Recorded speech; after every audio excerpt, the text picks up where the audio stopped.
全球祭坛降临。 Kapag ang lahat ay nag-aalay ng kanilang pinakamahalagang bagay, na naghahangad ng gantimpala ng puting liwanag, kumuha ka ng isang pakete ng maanghang na piraso at ihagis ito sa gitna ng altar. Ang mga tao sa paligid mo ay nangaasar sa iyo. Isang dukhang naghahanap ng pansin. Ngunit sino ang nakakaalam na ang altar ay maglalabas ng pinakamataas na antas na pulang sinag? Sa sinag, isang hindi pa nakikitang mitolohikal na bagay ang lumitaw. Dahil nagising mo ang natatanging kakayahan na mata ng katotohanan. Nakikita ang mga coordinate at mga pangangailangan na nakaugnay sa bawat altar. Mag-alay lamang ng katumbas na bagay ayon sa pangangailangan. Upang makuha ang pinakamataas na gantimpala ng altar. Ngunit hindi alam na ilang oras lang ang nakalipas. Ikaw ay isang alipin na pinigan ng dating kasintahan ang iyong ipon. Ang dating kasintahan ay may hawak ng iyong bagong biniling Dior na bag. Paglingon, sumakay siya sa isang bagong may batch. Habang naglalakad ka sa daan, pakiramdam mo babagsak na ang langit. Subalit biglang may malakas na putok mula sa langit. Pagkatapos, hindi mabilang na mga altar ang bumagsak mula sa langit. Sa isang saglit, ang buong mundo ay nabalot ng takot. Biglang nakaramdam ka ng matinding kirot sa iyong mga mata. Nang muling imulat ang mga ito, iyong natuklasan. Sa altar na hindi kalayuan, may isang linya ng tekstong tanging ikaw lamang ang nakakakita. Altar number 666. Ang coordinate ay nag-ugnay sa walang hanggang bangin. Isang napakalaking halimaw na lumamon sa lahat ng bagay ay natutulog ng mahimbing. Ang walang katapusang panahon ay nagdulot ng pagkabagot dito. Sa sandaling ito ay nagnanais ng isang pagkain na magbibigay ng sukdulang pampasigla sa panlasa. Sa oras na ito, ang mga tao sa paligid ay nagtipon-tipon din. Nang ihagis ng isang mataba ang tinapay sa kanyang kamay sa altar. Pagkaraan ng ilang sandali, biglang lumitaw ang isang malambot na puting liwanag mula sa altar. Pagkatapos, lumitaw ang isang prutas na kumikinang. Ang maliit na mataba ay huminga ng mabilis. Walang pag-aatubiling isinubo ang prutas. Ang kanyang taba ay biglang mabilis na nawala. Sa isang iglap, siya ay naging isang matipunong lalaki na may malinaw na mga linya ng kalamnan. Ang eksenang ito ay nagdulot na hindi na makapaghintay ang mga tao. Sunod-sunod na inihagis ang pinakamahalagang bagay sa kanilang kamay sa altar. Sa isang saglit, kahit na ito ay Patek Philippe o ginto at diamante, ang baliw na mga tao ay basta na lamang itinapon ang lahat ng iyon nang walang pakialam. Ikaw ay nakatingin sa eksenang ito na blangko ang isip. Dahil ikaw lamang ang nakakaalam. Ang nilalang sa likod ng altar ay nais lamang ng sukdulang pampasigla ng panlasa. At ikaw ay mayroon nito. Noong una, ang kaibigan ay nag-uwi ng isang pakete ng Death Spicy Strips mula sa ibang bansa. Tikman mo lamang ng isang subo. Hayaan na masunog ang puwit sa loob ng 3 araw. Dahil ang isang pirasong tinapay ay makakakuha ng isang prutas na pampalakas. Kung ibibigay mo ang kanyang gusto, ano naman ang makukuha mo? Sa pag-isip nito, nagmamadali kang umuwi. Hinalungkat mo ang mga kahon at nakita ang pakete ng Death Spicy Stick. Pagkatapos kumalma, hindi ka nagmadaling lumabas. Sa halip, binuksan mo ang computer para tingnan ang impormasyon. Gaya ng inaasahan, nagkagulo na ang buong mundo sa internet. Lahat ng website ay napuno ng salitang altar. Isang sheikh sa gitnang silangan ay nag-alay ng isang truck na ginto. Nakatanggap ng pambihirang kapangyarihan. Isang mayamang tao ay nagdala ng mga kahon ng ginto gamit ang truck. Lahat ay ibinuho sa altar, bili-bili. Hindi inaasahan na nakatanggap ng asul na ilaw na gantimpala. Ang altar ay nagbigay ng isang buto na kumikinang na asul. Pagkatapos lunukin ng mayaman, nakuha ang kakayahang tumawag ng mga baging. Bukod dito, may isa pang balita, bili-bili, na nakakuha rin ng iyong atensyon, bili-bili. Sa bansang Sakura, nabigo ang pag-aalay at lumitaw ang isang demonyong kumakain ng tao. Isang master ng kendo ang nag-alay ng sinaunang espada ng kanyang pamilya. Hindi inaasahan, lumitaw ang isang demonyong nababalot ng itim na usok.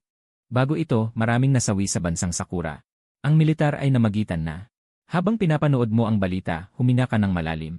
Kaya pala ang pagkabigo sa pag-aalay ay nagdudulot ng kakilakilabot na kapahamakan. Kaya mahalaga ang tumpak na pag-aalay ng bagay na ninanais ng altar. Sa sandaling yon, biglang nag-vibrate ang iyong telepono, bili-bili. Emergency na anunsyo mula sa Dragon Country. Emergency na anunsyo mula sa Dragon Country, bili-bili. Paunang pag-aaral ay nagpapakita, bili-bili. Ang pag-aalay sa misteryosong altar ay may malaking panganib at limitasyon sa bilang. Bawat tao ay maaari lamang mag-alay ng 1 beses sa parehong altar.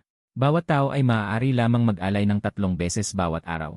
Kasabay nito, ang pagdating ng altar ay nagdulot ng hindi kilalang pulso ng enerhiya. Lahat ng surveillance equipment sa buong mundo ay nasira, bili-bili. Nang makita ito, biglang kumirot ang iyong puso. Ito ba ay hindi isang biyayang pagkakataon? Tiningnan mo ang oras sa iyong telepono. 10:00 ng gabi. Matapos ilagay ang Death Spicy Stick, nang walang pag-aalinlangan, palihim kang bumalik sa plaza. Walang tao dito. Tanging mga natitirang alay mula kaninang umaga. Kinuha mo mula sa iyong bulsa ang pakete ng Death Spicy Stick. At maingat mong inilagay ito sa altar. Biglang nagbago ang altar. Isang pulang liwanag ang sumabog paitaas, bili-bili. Sa isang iglap, ang buong lungsod ay nalublob sa pulang liwanag. Ang mga residenteng nasa kalye pa ilang kilometro ang layo ay labis na natakot sa mapaminsalang eksenang ito, bili-bili. Samantala, napansin mo na may lumitaw na isang itim na malaking itlog sa altar. Agad mo itong niyakap sa iyong dibdib. At hindi ka nagtagal na wala ka sa lugar na yon. Sa oras na yon, sa kabisera ng Dragon Country, bili-bili, tumulog ang alarm sa punong tanggapan ng Abnormal Affairs Administration. Isang lalaking may matatag na mukha ang nagtanong. Nakalock na ba ang mga coordinate? Ulat, General. Batay sa nakalap na impormasyon, nakalock na ang tinatayang Saklaw Li. At makikita na ang lokasyon sa mapa ay mismong ang iyong lungsod. Kanlurang distrito ng Jiangcheng, Dragon Country, bili-bili. Tinignan ng general ang pulang bilog, nagniningning ang kanyang mga mata, bili-bili. Agad itong italaga bilang level observation zone, bili-bili. Ipaalam sa sangay ng Jiangcheng Ni. Sa oras na yon, nakauwi ka na sa iyong bahay. Nakatitig sa malaking itlog sa iyong mga bisig, medyo naguguluhan ka. Ano kaya ito, bili-bili? Hindi naman pwedeng basagin ito para gawing golden fried rice, di ba, bili-bili? Biglang lumitaw ang isang linya ng teksto sa shell ng itlog, bili-bili. Biglang lumitaw ang isang linya ng teksto sa shell ng itlog. Itlog ng Abyssal Demon Dragon. Kalidad, mythical. Kapag napisa, magkakaroon ka ng isang Abyssal Demon Dragon bilang alipin. Ang kanyang kapangyarihan ay kayang pumunit kahit sa mga Diyos. Alam ng mga laging naglalaro ng laro na ang mythical ay tiyak na pinakamataas sa lahat ng antas. Ang Death Reaper Spicy Stick na ito ay hindi ka nabigo, bili-bili. Bigla mong napagtanto na may mali. Bakit kaya nang ipaliwanag ng mga mata ko kahit ang mga bagay na ibinigay ng altar? Mabilis kang tumakbo sa banyo, bili-bili. At tinitigan ng mabuti ang sarili mo sa salamin. Tama nga, lumitaw ang isang gintong teksto. Mata ng katotohanan. Kalidad, natatangi, bili-bili. Kayang makita ang sanhi at bunga ng lahat ng bagay. Tumitig sa altar. Makikita ang coordinate ng mundong konektado nito at ang pangangailangan sa sanhi at bunga. Tumitig sa mga bagay na may kaugnayan sa altar. Makikita ang kalidad, pangalan at gamit nito. Ganun pala. Hindi ko inaasahan na napakaraming gamit ng mga mata na ito. Bigla mong naalala ang post na nakita mo dati, bili-bili. Hindi mabilang na tao ang nag-alay at nakatanggap ng isang tuyong kahoy na hindi maintindihan. Isang bato na walang espesyal. Hindi nila alam kung ano ang gamit nito, bili-bili. Sayang lang ang nasayang, bili-bili. Ngunit ikaw ay iba. Sa isang sulyap lamang. Ang impormasyon ng mga bagay na yon ay hindi maitatago. Hindi na imposibleng mamulot ng mga natitira sa hinaharap. Pagkatapos ay inilagay mo ang itlog ng dragon sa ilalim ng kumot, bili-bili. Tumingin ka sa orasan sa dingding. 10:30 ng gabi. 1 oras at kalahati na lang ang natitira bago matapos ang araw na ito. Mayroon ka pang 2 pagkakataon para mag-alay. Sa pag-isip na ito, inilagay mo sa bag ang mga bagay na maaari mong magamit. Ano ang mga bagay tulad ng langis ng menthol, lighter, at aklat ng pilosopiya, bili? Ano ang mga bagay tulad ng langis ng menthol, lighter, at aklat ng pilosopiya? Ang mga bagay na itinuturing ng iba na basura ay hindi mo pinalampas. Sa wakas, pagkatapos isiksik ang isang panggamit na kutsilyo para sa sarili, bili-bili. Napansin mo ang picture frame sa mesa, bili-bili. Sa litrato, si Xia Weiwei ay may maningning na ngiti, bili-bili. Sa pag-iisip na wala ring silbi ang pag-iingat nito, bili-bili. Inilagay mo ang litrato sa bulsa at handa nang itapon, bili-bili. Paglabas ng bahay, dumiretso ka sa abandonadong industrial na lugar sa kanluran ng lungsod. Matagal nang inabandona ang lugar na yon at komplikado ang topografiya. Ito ay perpektong lokasyon para sa aksyon. Ngunit biglang tumunog ang cellphone mo, bili-bili. Ang tumatawag ay walang iba, bili-bili, kundi ang dati mong kasintahan na si Xia Weiwei, bili-bili. Direkta mong pinatay ang tawag, binablock, at binura, bili-bili. Samantala, sa loob ng 5-star hotel, bili-bili, sina Xia Weiwei at Zhang Yang ay magkasama. Inakala niya na nananatili ka pa rin sa inuupahang lumang bahay na malungkot. Ngunit sa susunod na segundo, pinatay ang tawag, bili-bili. Isang hindi maipaliwanag na galit ang bumangon sa kanyang puso. Ang basurang ito na iniwan niya, bili-bili. Bakit siya may karapatang patayin ang tawag? Naramdaman ni Zhang Yang ang pagbabago ng emosyon ni Xia Weiwei. Ano ang problema, mahal? Isang simpleng pagbati. Direktang napawi ang galit na kasisimula pa lang ni Xia Weiwei. Sa pagtingin sa lalaki sa kanyang harapan, siya ay labis na nasisiyahan, bili-bili. Kayang maglabas ng bag na nagkakahalaga ng 10,000 at relo na nagkakahalaga ng 100,000. Ang mga ito ay ang pinakamagandang handog sa panahong ito, bili-bili. At ang pagmamahal at mga panata, bili-bili. Sa harap ng mga pagkakataong ito, lahat ay walang halaga. Dahil inialay niya ang Diyos bag na ibinigay mo sa kanya. Ang altar ay biglang nagbuga ng nakakaakit na berdeng ilaw. At ang sumunod na dalawang pag-aalay bili-bili ay mga berdeng ilaw na hindi basta-basta makukuha bili. Ito ay nagpapakita na siya ang anak ng tadhana ng panahon bili-bili. Si Zhang Yang na nasa tabi ay nagmamalasakit din kay Xia Weiwei. Ngunit sa kaloob-looban ng kanyang mga mata ay puro kalkulasyon. Sa simula ay balak niya lang gumastos ng kaunting pera para magsaya bili-bili. Hindi niya inaasahan na ang swerte ng babaeng ito ay napakaganda. 3 beses na sunod-sunod na nakapag-alay ng berdeng ilaw. Baka may malaking gamit pa siya sa susunod. Sa kabilang dako, nakarating ka na sa inabandunang industrial na lugar. Kailangan mong makahanap ng 2 angkop na altar bago mag-alas 12 para mag-alay. Pagkatapos ng 2 hakbang, may natuklasan kang isang bili-bili. Altar numero 2500. Konektadong koordinasyon sa basurang mekanikal na mundo bili-bili. Isang maliit na mekanikal na demonyo na nasisiyahan sa pagkolekta ng basura. Ito ay halos baliw sa pagkahumaling sa mga takip ng bote. Bahagya kang umiling. Isang maliit na mekanikal na basurero. Kahit gaano pa kaganda, anong magandang bagay ang maibibigay nito? Kaya't nagpatuloy ka ng paglalakad ng ilang distansya bili-bili. Isang altar ang lumitaw sa harap mo. Altar numero 8472 bili-bili. Konektadong koordinasyon sa tuyong lawa bili-bili. Isang isdang karpintero na malapit ng mamatay sa uhaw. Gusto lamang uminom ng isa pang higop ng matamis na sariwang tubig bili-bili. Ito rin ay hindi mo nasiyahan. Matapos tiyakin na walang tao sa paligid, itinuon mo ang iyong tingin sa altarang ito. Altar numero 444. Konektadong koordinasyon sa teatro ng pagdadalamhati. Labis na naiinip sa dulang matagal ng itinakda. Sa sandaling ito ay nagnanais ng isang bagay na nagmula sa tunay na pagtataksil bili-bili. Puno ng matinding puot at matinding hindi pagpayad. Bigla kang napahinga ng malalim. Ang numero ay 44. At ang pangangailangan nito ay lubhang nakatutok sa sukdulan. Ngunit hindi ka ba kakapaalis lang? Inilabas mo ang larawan ni Xia Weiwei. Saka mo ginamit ang kutsilyo ng prutas para hiwain ito bili-bili. Dahil sa takot na hindi mo maipahayag ng buo ang puot at hindi pagpayad. Sinimulan mong ipikit ang iyong mga mata at maalala. Bakit ka nilalagnat? Naka-schedule na akong mamasyal kasama ang matalik kong kaibigan. Ikaw na lang ang uminom ng maraming tubig di. Nasaan ang account ko sa laro? Ibinenta ko ito eh. Kayong mga lalaki ay puro laro lang ang iniisip di. Ang ilang libong iyon ay itatago ko para bilhan tayo ng masarap na pagkain. Dapat kang matuto ng maging responsable bili-bili. Ayaw kong sumama sa iyo sa paghihirap di. Sa hinaharap, tiyak na hindi tayo magiging magkaiba ng mundo eh. Huwag mo na akong abalahin pa. Sa pag-isip nito, bigla kang umiti. Kinuha mo ang lighter sa iyong bulsa. Sinunog mo ang bahagi ng larawan hanggang maitim bili-bili. Diretso mong inilagay ang alay sa altar. Biglang bumangon ang isang lila na sinag ng liwanag. Ang ingay na ito ay mas tahimik kumpara sa pulang sinag. Ngunit hindi rin nabanggit sa balita ang kulay na ito ng sinag. Hindi mo maiwasang umasa. Pagkatapos, 5 lumang tiket ang biglang lumitaw. Agad mo itong hinablot. Serye ng bagay, tiket sa ika-4 na eksena. Kalidad, epiko. Isang beses na gamit. Kapag ginamit, maaaring pilitin ang pinakamalalim na takot o masakit na alaala sa puso. Dahilan upang mawalan ng kontrol ang isip sa loob ng 3 segundo. Epiko pala ito. Bagamat hindi kasing halaga ng itlog ng dragon sa simula. Ito ay isang bagay na makakapigil ng 3 segundo. Sapat na upang magpasya ng buhay o kamatayan sa labanan. At mukhang serye ito ng mga bagay. Kung sakaling makumpleto ang mga naunang eksena, ano kaya ang mangyayari? Wala kang oras para mag-isip ng matagal. Dahil 30 minuto na lamang ang natitira bago mag-alas 12. Naglibot ka sa buong industrial na lugar. Altar number 755 ba? Konektadong koordinasyon, palikot-sulok na sangandaan.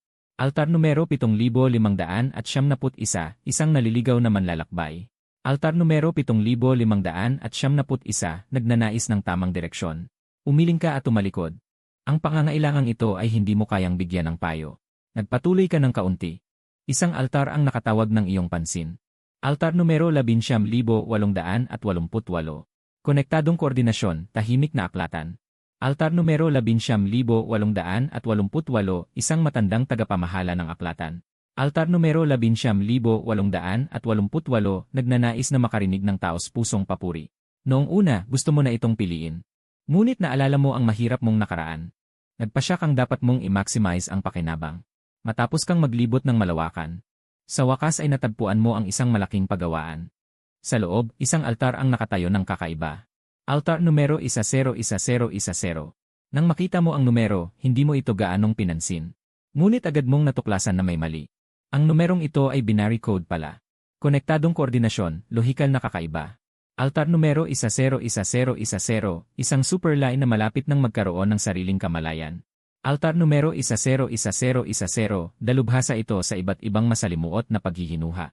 Altar numero 101010, ngunit hindi pa rin ito maunawaan ang isang kabalintunaan. Altar numero 101010. Altar numero 101010, nagnanais itong makakuha ng sample ng walang silbing karunungan na ito. Agad kang nagpasya na ito na ang iyong pipiliin. Kaya't kumuha ng isang libro mula sa backpack. Isang pilosopiyang libro na pinamagatang Pag-iral at Kawalan. Ito ay perpektong tumutugma sa mga kinakailangan. Matapos ilagay ang bagay sa altar, isang matalim na ingay na tila tumatagos sa eardrum. Amoy na sunog na electronic components ang nasa hangin. Bigla kang nagpanik. Baka ito ang nagsunog ng seal. Biglang isang ginintuang sinag ng liwanag ang sumabog pa itaas. Bili-bili, ang buong pagawaan ay nabalot ng liwanag. Ang iyong puso ay tumitibok ng malakas. Bili-bili, sino ang mag-akala na sa loob ng ilang oras? Sino ang mag-akala na sa loob ng ilang oras ay nakuha mo ang pula, lila, at ginto na hindi pa lumilitaw sa internet? Lahat ng tatlong uri ng liwanag ay nakumpleto. Biglang isang nakamamatay na malamig na hangin ang sumalakay mula sa likod. Sa tulong ng matinding liwanag, nakakita ka ng isang itim na anino. Nakita mo itong sumugod ng may hindi makataong bilis. Bili-bili, ang dulo ng kutsilyo ay malapit nang tumusok sa iyong katawan. Bili-bili, ngunit sa susunod na segundo, ang katawan ng mga atake ay biglang nanigas sa pwesto. Sumunod na narinig ang masakit na sigaw. Nakita mong nalaglag ang kanyang maikling espada sa lupa. Masakit niyang hinahawakan ang kanyang ulo. Dahil sa sandaling hindi ka nakareact, direktang ginamit ang entrance ticket ng ika-4 na eksena. Pinilit ang kalaban na nasa masakit na alaala sa loob ng 3 segundo. Agad mong kinuha ang prutas na kutsilyo na nakasabit sa iyong baywang sa likod. Isang hampas ng kamay at nahulog ang kutsilyo, inalis mo ang kalaban. Pagkatapos, sumandal ka sa pader at nagsimulang manginig ng hindi mapigilan. Pagkatapos ng lahat, ito ang unang beses na pumatay ka ng tao. Tumingin sa bangkay ng kalaban. Lumingon ka at isinuka ang lahat ng nasa iyong tiyan. Pagkaraan ng ilang sandali, pinilit mong tumayo. Mukhang ang mataas na antas na sinag ng liwanag ay kumakatawan sa pagkakataon. Ngunit sa parehong oras ito ay isang sumpa ng kamatayan. Ito ay makaakit ng mga nagmamasid sa dilim. Sumunod, natuklasan mo na sa ibabaw ng bangkay. Lumitaw ang 2 madilim na puting ilaw na bola. Ginamit ang mata ng katotohanan. Bili-bili, magaan na leg wrap. Bili-bili, ordinaryong kalidad. Bili-bili, bahagyang pagtaas ng bilis ng paggalaw at pagtalon. Bili-bili, walang may-ari na estado. Pagkatapos, tumingin ka sa isa pang bagay. Mababang kalidad na anting-anting ng pisikal na lakas. Ordinaryong kalidad. Bahagyang pagtaas ng tibay ng katawan. Walang may-ari na estado. Nang makita ang salitang walang may-ari, nagkaroon ng malaking pagyanig sa iyong isip. Isang malupit na tuntunin ang lumitaw sa isipan. Patayin at kunin ang kayamanan. Kapag napuksa ang kalaban, maaaring angkinin ang mga bagay na nakuha mula sa sakripisyo ng kalaban. Halimbawa, ang taong ito ay may 2 praktikal na kagamitan. Maaaring siya ay nakagawa na rin ng ganito sa iba dati. Ngunit walang anumang impormasyon ang nagbanggit ng panganib na ito. Habang pinag-iisipan mo ito, lalo kang natatakot. Hindi ito na walang nakakaalam, kundi ang mga nakakaalam ay pumiling manahimik. Ang ilan sa kanila ay tulad ng mga bangkay sa lupa. Ang iba naman ay gustong maging mga ngaso. At ang iba pa ay hindi nangahas magsalita. Halimbawa, ang gobyerno. Dahil ang paglabas ng balitang ito ay katumbas ng pag-amin sa isang paraan. Halimbawa, ang umiiral na kaayusan ng lipunan ay gumuho na. Halimbawa, ang batas ng madilim na kabubatan ay nagsimulang pumalit. Ang buong mundo ay tuluyang mapupunta sa bangin ng kawalan ng kontrol. Sa pag-isip nito, hindi ka nangahas mag-atubili. Halimbawa, matapos mong itago ang puting liwanag, agad kang tumingin sa gitna ng altar. May isang metal na kubo na kasing laki ng kamao doon. Ginamit ang mata ng katotohanan. Bodega ng dimensyon. Kalidad, maalamat. Pagkatapos gamitin, makakakuha ng isang dimensional na espasyo na may paunang dami na 1,000 metro kubiko. Maaaring mag-imbak at kumuha ng mga bagay na may kaugnayan sa altar anumang oras sa pamamagitan ng pag-isip. Ito pala ay isang maalamat na antas na kagamitan. At ito ay isang bagay na sumusuporta sa logistic. Ang ilagay ito sa espasyo ay tiyak na pinakaligtas. Sa sandaling dumikit ang iyong daliri sa kubo, sa iyong kamalayan ay lumitaw ang isang napakalawak na espasyo. Pagkatapos, sa isang pag-isip mo, ang tiket para sa ika-4 na yugto ay itinapon din doon. Matapos gawin ang lahat, tiningnan mo ang iyong telepono. Kakalampas lang ng hating gabi. Pagkatapos ay itinago mo ang madugong kutsilyo. Handa kang umalis sa lugar na ito ng gulo. Gayunpaman, nang 2 hakbang ka pa lang. Kumikidlat. Biglang isang malaking kidlat ang sumugat sa kalangitan. Biglang isang malaking kidlat ang sumugat sa kalangitan. Kumikidlat. Biglang isang malaking kidlat ang sumugat sa kalangitan. Kumikidlat. Pagkatapos ay bumuhos ang malalaking patak ng ulan mula sa langit. Kanina lang ay maliwanag ang buwan at kakaunti ang mga bituin. Bakit biglang bumuhos ang malakas na ulan? Ang ulan na ito ay hindi normal. Kumikidlat. Nanatili ka sa lugar at hindi nangahas kumilos. Kahit may payong sa iyong bag. Hindi mo alam kung may panganib ba ang ulan na ito. Dahil sa nangyaring pagdating ng altar. Hindi imposibleng mag-mutate ang tao dahil sa ulan. Pagkatapos, kinuha mo ang iyong telepono at nagsimulang magbasa. Totoo nga, lumitaw ang mga balita tungkol sa ulan sa forum. Dati, ang mainit na paksa ay ang mga handog na bagay.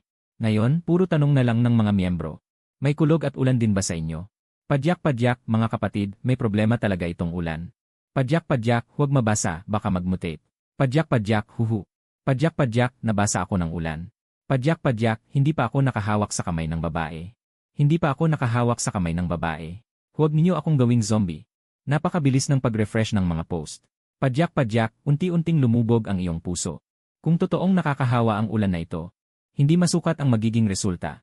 Bago ka pa makapag-isip ng solusyon, biglang may isang pulang post na nagpabilis ng iyong tibok ng puso. Padyak-padyak, naku, may malaking problema.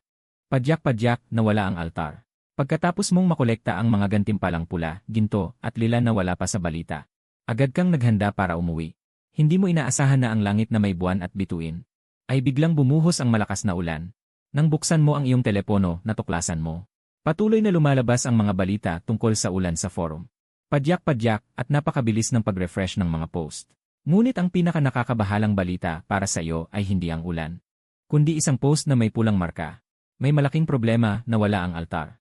Mabilis kang lumingon upang tingnan. Totoo nga, nawala ang altar sa likod mo. Kasabay nito, natuklasan mo ng may takot na nawala rin ang bangkay kanina. Ngunit sigurado ka na walang pumunta rito. Ang tanging paliwanag ay ang ulan. Ang pagdating nito ay nangangahulugang mawawala ang altar. At kasabay nito, huhugasan ang mga bakas ng nakaraang araw. Dagdag pa, wala nang silbi ang mga hisi sa buong mundo. Hindi ba ito ang perpektong kapaligiran para pumatay at magnakaw? Dahil walang panganib ang ulan. Agad mong kinuha ang payong at naglakad pa uwi. Di nagtagal pagkaalis mo. Dumating ang ahensya ng pamamahala ng mga abnormalidad sa lugar. Si Qin Feng, ang pinuno ng grupo ng Bilibili, ay agad na tumingin sa likuran ng grupo. Isang dalagang nasa edad 20 ilang taon ang agad na lumabas. Kahapon, pagkatapos niyang maghandog, nakakuha siya ng isang kakayahan. Napuno ang enerhiya, padyak-padyak. Maaaring maramdaman ang natitirang enerhiyang alon sa espasyo. Kung mas mataas ang antas, mas magiging malinaw ang natitirang bakas.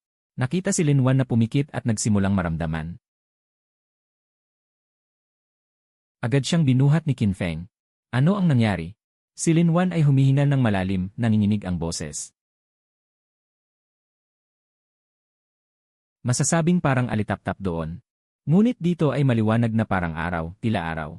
Isang miyembro ay hindi napigilan at nagsabi, ito ba ay gintong liwanag? Ang ekspresyon ni Qin Feng ay biglang naging seryoso hanggang sa sukdulan. Agad na harangin ito. Gawin ang lubusang pagsusuri. At agad na iulat ang sitwasyon sa punong tanggapan. Sabihin sa itaas. Pinaghihinalaan ko na may nakatagong halimaw na hindi maisip dito. Sa kabilang banda, pagkarating mo lang sa bahay. Agad mong inilagay ang itlog ng demonyong dragon sa dimensyong espasyo. Sa ganitong paraan, hindi mo na kailangang mag-alala na malalantad ang itlog ng dragon. Ngunit bago yon, ang unang dapat isaalang-alang ay kung paano ito mapisa. Naaalala ang pagtulo ng dugo sa pelikula para magkaroon ng master. Handa ka ring subukan. Matapos pumiga ng isang patak ng dugo sa balat ng itlog, biglang lumitaw ang isang linya ng maliliit na titik sa itlog ng dragon. Kondisyon ng pagpisa, sumipsip ng sapat na dami ng dugo. Ito ay hindi gaanong naiba sa naisip mo. Ngunit tiyak na hindi sapat ang pagsipsip ng sarili mong dugo. Bukas na lang mag-isip ng paraan. Dahil ngayon ay sobrang tense ang iyong isipan. Pagod ka na hanggang sa sukdulan. Di nagtagal ay nakatulog ka na. Alas 5 ng umaga. Isang matinis na alarma ang gumising sa'yo. Nakita mong nag-refresh na ang altar. Binuksan mo ang cellphone at sinimulang tingnan ang forum.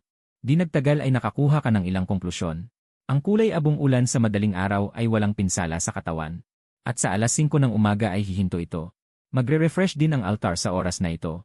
Pagkagising mo, handa kang pumunta sa kalye para kumain.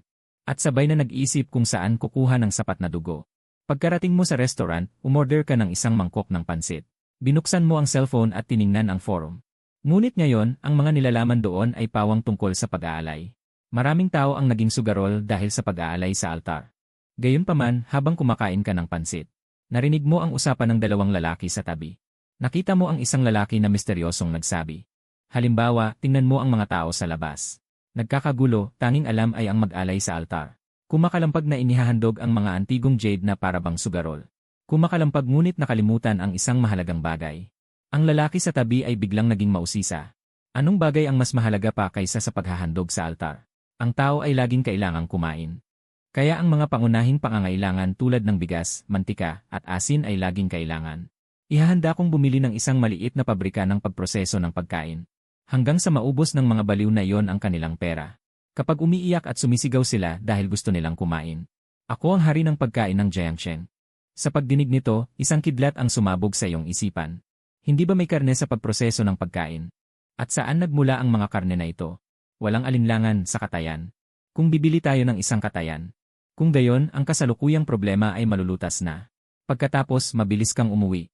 Binuksan ang computer at sinimulang tingnan ang impormasyon. Dahil sa epekto ng altar. Maraming pabrika ang ibinebenta.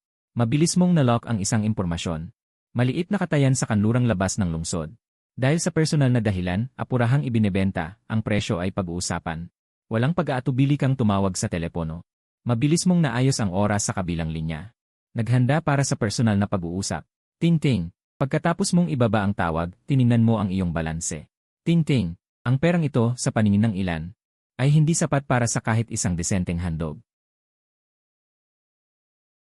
Alas 2 ng hapon, dumating ka sa kanlurang labas ng Jiangsheng. At isang nasa katanghalian na lalaki ang agad na lumapit sa iyo. Pagkatapos ay ipinakilala niya sa iyo ang pabrika. Ang linya ng pagpatay na ito ay pinanindigan lamang noong nakaraang buwan ng malaking halaga. Ang cold storage doon ay sobrang epektibo ang pagpapalamig. Ngunit ikaw ay tumanaw sa paligid at hindi nagsalita. Ang iyong malamig na anyo ay nagdulot ng kawalan ng katiyakan sa kausap. Pansamantala siyang nagbigay ng sobrang taas na presyo. Hindi ka nagsalita, umiling ka lamang. Sa ilang pagtatalo. Ting-ting. Sa huli, binili mo ito sa 40% ng sinipi na presyo. Sabay ring ibinigay sa iyo ang numero ng kalapit na ranso. Direktang nalutas ang problema sa pinagmulan ng produkto. Matapos mong suriin ang binili mong lugar. Pagkatapos ay itinulak mo ang nakatagong pintuan sa ilalim. Ito ay isang lumang silid-imbakan. Ngunit ang mata ng katotohanan ay nakadama ng mahinang alon ng enerhiya. Maingat na binuklat ang tabla. Isang altar ang lumitaw sa harapan. Ang anyo ng altar ay matingkad na pula. At may tunog ng pagtibok ng puso na nagmumula rito. Pinilit mong pigilan ang takot at ginamit ang mata ng katotohanan. Dumama ang matinding sakit sa iyong mga mata. Lumitaw ang isang letra na may nagliliyab na apoy ng dugo. Hanggang sa matingkad na pula na may tubig. Natatanging katangian, walang hanggang altar. Natatanging katangian, tunawan ng laman at dugo. Kapag inabsorb, permanenteng tataas ang iyong buong katawan ng enerhiya at dugo. Nawindang ka sa iyong kalooban. Ito ang pinakamaliit na bilang ng altar na iyong nakita. At ito rin ay isang permanenteng altar. Higit pang kahanga-hanga, maaari itong alayan ng walang limitasyon. At ang lokasyong ito ay talagang para sa iyo lamang, pribado. Sa altar na ito bilang istasyon ng paglipat. Ang mga walang silbing gamit sa likuran ay maaaring maging orihinal na dugo. Upang itaas ang iyong sariling enerhiya at dugo. Sa sandaling ito, hindi mo na mapigilang subukan. Dahil nasa kamay mo ang mga regalo mula sa altar. Matapos itapon ang mababang kalidad na anting-anting ng pisikal na lakas na nakuha kagabi. Sa gitna ng altar, biglang lumitaw ang isang makalumang bote ng salamin. Nilalaman nito ang kalahating bote ng itim na likido. Sa paggamit ng mata ng katotohanan, lumitaw ang isang letra. Pangalan. Orihinal na dugo, kalidad, karaniwan. Kapag inabsorb, bahagyang tataas ang buong katawan ng enerhiya at dugo. Permanenteng magiging bahagi ng sarili. Tulad ng inaasahan mo, ganito nga. Pagkatapos, walang pag-aatubili, ininom mo ito ng diretsyo. Akala mo ay magkakaroon ng nakakasuka at mabahong lasa. Ngunit hindi inaasahan, ito ay napakalinaw at matamis. Habang nagtataka ka kung bakit walang reaksyon ang iyong katawan. Isang alon ng init ang sumabog sa iyong loob. Ang iyong katawan ay nagsimulang umusok ng mainit na singaw.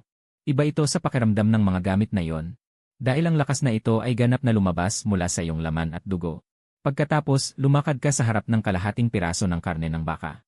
Isang simpleng suntok lamang ay nagpatalbog ng 100 kilo ng karne ng baka sa sulok ng pader. Ito ay higit na nakakatakot kaysa sa iyong naisip. Alam mo na isang ordinaryong orihinal na dugo lamang ang inabsorb mo. Ang maging banal sa pamamagitan ng katawan ay tila hindi na isang panaginip. Pinigilan mo ang kasiyahan sa iyong puso. Naghandang bumili ng unang batch ng manok bukas upang mag-alaga ng itlog ng dragon. Libu-libong tao ang gumastos ng malaking halaga sa pag-aalay sa altar. Ngunit ang nakuha nila ay mga basura. At ito ang iyong mga target. Ang pagsusugal ay may panganib, ngunit ang pagpulot ng basura ay wala. Noong hapon, nakipag-ugnayan ka sa may-ari ng kulungan ng manok. Ngunit may isa ka namang bagong problema. Kailangan ng pera para makakuha ng mga manok. At wala ka nang natitirang ipon mula sa pagbili ng katayan. Kahit na nasa bagong panahon na tayo, ito pa rin ang susi na gumagalaw sa lahat. Tingnan mo kung may makikitang kayamanan. Matapos mong makuha ang natatangi mong iskarlata na trono na altar, handa ka nang humanap ng altar para magamit ang araw na ito na bilang ng pag-aalay. Hindi inaasahan nang maglakad ka pa lang sa palengke. Isang malagim na hiyaw ang biglang dumating mula sa unahan. Isang halimbaw na tao na may suot na punit-punit na damit ng monghe ay kinakagat ang isang dumadaan. Agad mong ginamit ang mata ng katotohanan. Ang masamang monghe ng karne karaniwang sakuna. Dahil naparatangang nagnakaw ng karne ng tupa at binugbog hanggang mamatay na tagapagbantay na monghe. Kinasusuklaman nito ang lahat ng alay na may kaugnayan sa karne. Biglang naging malinaw sa iyo ang lahat. May isang matalinong tao na nag-alay ng mga bagay na karne. Kaya naman dumating ang halimaw na sakuna mula sa itim na liwanag. Ito ay talagang pagtama sa bibig ng baril. Biglang may ilang SCI na mabilis na dumating at bumukas ang pinto. Mula doon ay agad na lumundag ang ilang mga figura. Ang namumuno ay ang pinuno ng grupo ng pambihirang administrasyon ng mga usapin, si Qin Feng. Sa seryoso niyang mukha, naglabas siya ng utos. Di nagtagal, ang lugar ay isinara. Ang mga nanunood na tao ay mabilis na pinalayo. Ngunit ikaw ay hindi lumayo at nanatili sa malapit. Tanging si Qin Feng ay tumingin sa babaeng nasa likuran. Pinuno Qin, malakas ang pag-alon ng enerhiya, dapat mag-ingat. Seryoso ang ekspresyon ni Lin Wan. Narinig mo ito ng malinaw sa likod ng barikada, Diyos ko Diyos ko, kaya niyang maramdaman ang pag-alon ng enerhiya. Ito ba ay hindi isang pangtaong detektor? Biglang may naramdaman si Lin Wan at diretso siyang tumingin sa iyo. Agad na nagtagpo ang inyong mga mata, pinigilan mo ang takot sa iyong puso. Tanging ang noo ni Lin Wan ay bahagyang kumunot.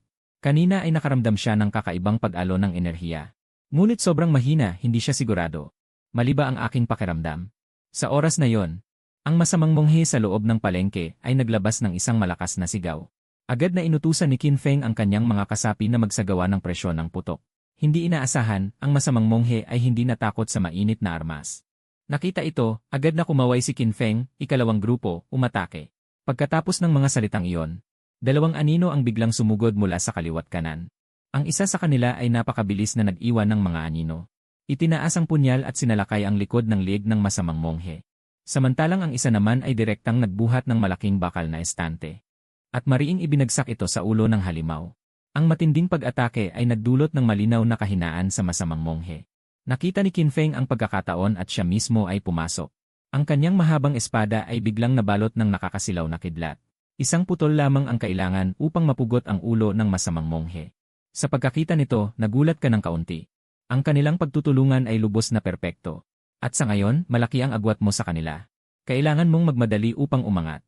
Nang makita mong malapit ng lumubog ang araw, nagpasya kang maghanap ng ibang ligtas na lugar para sa altar. Kaya nagpasya kang pumunta sa direksyon ng labas ng bayan. Sa daan, ilang altar ang iyong nakita. Ngunit ang kalidad nila ay mas malala pa kaysa sa unang araw. Habang naglalakad ka sa isang abandonadong gusali, biglang nahuli ng mata ng katotohanan ang isang mahinang alon ng enerhiya. Umakyat ka sa ikalawang palapag sa pamamagitan ng hagdan. Altar number 1955, konektado sa landas na walang hanggang orasan na lungsod. Isang Diyos ng relo na naghahangad ng lubos na katumpakan. Dahil ang kanyang ginawang walang hanggang orasan ay sobrang perpekto. Kaya siya ay nahulog sa walang katapusang pagkabagot. Nais niyang gumawa ng ilang pagbabago. Sa pagkakita nito, hindi mo maiwasang magreklamo. Ito ba ay dahil sobra siyang busog at walang magawa? Ngunit ang oras ay hindi nakikita o nahahawakan. Wala kang maisip na handog na angkop sa kanyang kahilingan. Kaya napilitan kang umalis muna at maghanap ng ibang altar. Nang magpatuloy ka sa mas malalim na bahagi ng labas ng bayan, Muli kang nakatagpo ng isang misteryosong altar na gawa sa sapot. Altar number 37,112, konektado sa landas na pugad ng gagambang demonyo. Isang inang gagambang demonyo na nawalan ng tinig. Ang kanyang anak ay umiiyak gabi-gabi dahil sa bangungot. Ngunit nais niyang muli itong awitan ng lulabi ng gagambang demonyo upang aliwin. Matapos basahin ang kahilingan, nagsimulang umugong ang iyong isip. Hindi mo man lang makumpleto ang isang lulabi ng tao. Lalo pa ang lulabi ng gagambang demonyo. Sa pag-isip na ito, walang magawa kang tumalikod at umalis. Dalawang sunod na pagkabigo ang nagpasindak sa iyo. Nang magpasya kang iwanan ang lugar na ito. Mabilis kang naglakad patungo sa liwanag. Nakita mo ang isang altar na ganap na gawa sa pusporo. Kahit nakatayo ka lamang sa paligid nito, nalunod ka sa lungkot na damdamin. Agad mong ginamit ang mata ng katotohanan. Sa gitna ng malakas na bagyo ng nyebe, isang batang babae na nagbebenta ng pusporo. Nakaramdam siya ng hindi pa nararanasang kalituhan at lungkot. Dahil hindi niya maintindihan. Bakit ang mga taong dumadaan ay hindi na nangangailangan ng pusporo sa kanyang kamay? Matapos mabasa ang paglalarawan, hindi ka makapaniwala. Ang pamilyar na karakter at malungkot na kapaligiran. Ay hindi ba ito ang Little Match Girl? Ang kwentong pambata ay naging isang dimension din. Kumalabog, ngunit sa kabila ng pagkagulat. Kumalabog, marahil ay may katuturan ang altar na ito. Pagkatapos mag-isip, inilabas mo ang bagong binili na lighter. Umuunlad ang panahon. Kung hindi ka sasakay sa uso, paano mo maibebenta ang pusporo? Kumalabog, sa sandaling matapos ang salita, biglang nagbago ang lahat. Kumalabog, isang malakas na ugong ang nagmula sa ilalim ng altar. Pagkatapos, isang lilang sinag ang sumabog mula sa altar. Darating na. Agad mong tiningnan ang gantimpala ng altar. Doon ay may lumulutang na isang pusporo na kasing laki ng palad. Ah, iyon lang. Matapos makita ang bagay, puno ng mga tandang pananong ang iyong isip. Ngunit mabilis kang humakbang at hinawakan ito sa iyong kamay. Isang masamang pakiramdam ang lumitaw. Pangalan, kahon ng pusporo ng pag-asa, kalidad, epiko. Araw-araw, alas 5 ng umaga. Kusa itong gumagawa ng 5 pusporo ng pag-asa. Matapos mabasa ang paglalarawan, natahimik ka. Bakit ang isang epikong kagamitan ay may 5 basag na pusporo lamang? Dala ang pagsubok. Inilabas mo ang lahat ng pusporo at inilagay sa iyong kamay. Kumalabog, pangalan, pusporo ng pag-asa, kalidad, ordinaryo. Kumalabog, kapag sinindihan ay napakainit at maliwanag. Mahirap patayin ng hangin o tubig. Nakakasakit sa mga salot, medyo kawili-wili. Baka magamit ito sa mga halimaw na itim na liwanag. Ngunit 5 lamang ito, medyo walang silbi. Isang kidlat ang sumagi sa iyong isip. Ang kalidad ng maliit na pusporo ay ordinaryo. Kung lahat ito ay iaalay sa iskarlatang trono. Kumalabog, hindi ba't araw-araw ay makakakuha ka ng 5 bote ng dugong pinagmulan ng libre? Sa pag-isip na yon, hindi mo na napigilan ang iyong init ng loob. Patunayan. Kailangan agad patunayan. Dali-dali kang tumakbo patungo sa katayan. Kumalabog, makalipas ang 20 minuto ay nakarating ka sa katayan. Pagkatapos ay agad kang pumunta sa harap ng iskarlatang trono. Kumuha ka ng isang pusporo at inilagay sa gitna ng altar. Pinigilan mo ang iyong hininga habang nakatitig sa altar. Sa susunod na saglit, lumitaw ang pamilyar na eksena. Isang maliit na bote ng madilim na pula ang biglang nabuo sa hangin. Ito mismo ang primaryang dugo. Nagawa na. Labis ang iyong kagalakan sa puso. Ang kahon ng pusporo ng pag-asa kasama ang iskarlatang trono. Ang kombinasyong ito ay talagang isang Lily, walang panganib at nagdudulot ng patuloy na nakakatakot na kita. Matapos ihandog ang lahat ng natitirang pusporo. Sa wakas ay mayroon kang 5 bote ng pinagmulang dugo. Matapos inumin lahat ng ito. Pakiramdam mo ay kumukulo ang iyong dugo at mainit ang buong katawan. Pakiramdam mo ay kumukulo ang iyong dugo at mainit ang buong katawan. Pagkalipas ng ilang minuto, sa wakas ay nasanay ka na sa bagong kapangyarihan. Pagkatapos, tumingin ka sa iyong cellphone. May 2 oras na lamang bago matapos ang araw na ito. Hindi mo maaaring sayangin ang natitirang 2 pagkakataon ng pag-aalay. Ang numero ay nasa unahan at may katangian ng oras. Ang gantimpala nito ay tiyak na hindi mahina. Ngunit ano ba ang dapat gamitin bilang handog? Sa pag-isip nito, tumingin ka sa paligid. Ang iyong tingin ay huminto sa lumang kalendaryo. Ito ay dinala ng iyong ama mula sa kumpanya bago siya namatay. Hindi mo ito naitapon dahil hindi mo kayang bitawan. Ang kalendaryo ay may iba't ibang marka. Ang pinakakapansin-pansin ay ang pahina ng Hunyo 7 na may itim na bilog. Iyon ang araw kung kailan na aksidente ang iyong mga magulang. At ito rin ang oras kung kailan ka pumupunta upang alalahanin sila bawat taon. Patuloy na lumiko sa mga susunod na pahina. Ang Disyembre 24 ay kaarawan ni Xia Weiwei. Marami pang ibang marka sa itaas. Tulad ng pagtanggap ng sweldo, pagbabayad ng credit card, kasal ng kaibigan, at pagbabayad ng upa. Ang mga markang ito ay may mabuti at masama. Ito ay naglalarawan ng isang timeline na para sa iyo.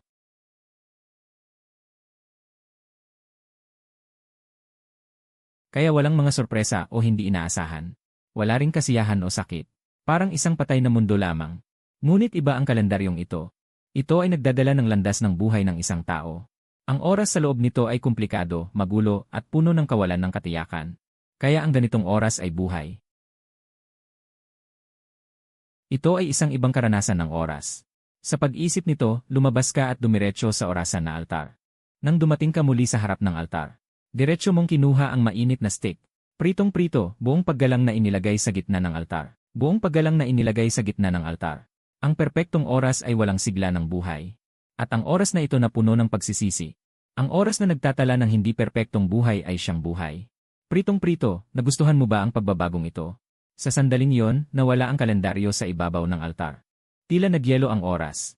Ang paligid ay naging nakakatakot na tahimik. Biglang sumabog ang gintong liwanag. Ang buong abandonadong gusali ay naging maliwanag na parang araw. Walang bilang na mga piraso ng buhay, parang isang kontrol na nawawalang parol. Mabilis na dumaloy at kumislap sa harap ng mga mata. Sabay, isang antigong relo na bulsa ang lumitaw sa gitna ng altar. Mabilis mong ginamit ang mata ng katotohanan. Bulsa ng kapalaran, kalidad, alamat, kakayahang pasibo.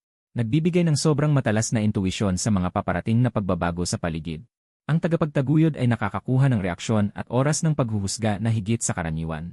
Nang makita ang paglalarawan, napakunot ka ng noo, ano naman ang silbi nito? Ngunit nang hawakan mo ang relo sa iyong kamay, isang kakaibang pakiramdam ang dumating.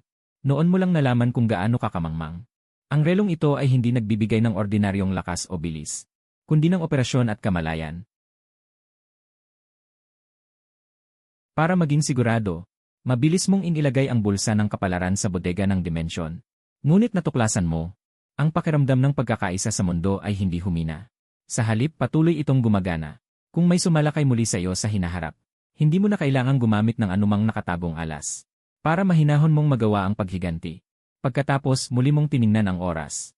10:40 ng gabi. Mahigit isang oras na lang bago mag-refresh ang altar. Mayroon pang isang huling pagkakataon para sa pag-aalay. Gayunpaman, nang suriin mo ang buong lugar, 2 walang kwentang altar lang ang natagpuan mo. Ang isa ay konektado sa leysya ng higanteng lamok. Ang isa naman ay konektado sa paraiso ng mga dungbito. Biglang, narinig mo ang malalayang mga sigaw ng pag-aaway. May mga tao pa pala rito. Agad kang nag-inat at gumapang patungo roon. Sa isang bukas na tambakan ng mga paninda, 2 grupo ang nag-aaway. Sa tabi nila ay isang altar na nagniningning ng kulay rosas na liwanag. Hugis na parang isang magandang kamay. Ang iyong puso ay hindi mapakali na kumakabog. Ang anyo nito ay nagpapahiwatig na hindi ito basta-basta. Pagkatapos, ginamit mo ang mata ng katotohanan upang tingnan ito. Altar bilang 9,269. Kumonekta sa biko ng demonyong palasyo ng kasayahan. Isang matapang na mandirigma. Isang reyna ng mga sukubos na lubos na manhid sa ordinaryong kaligayahan.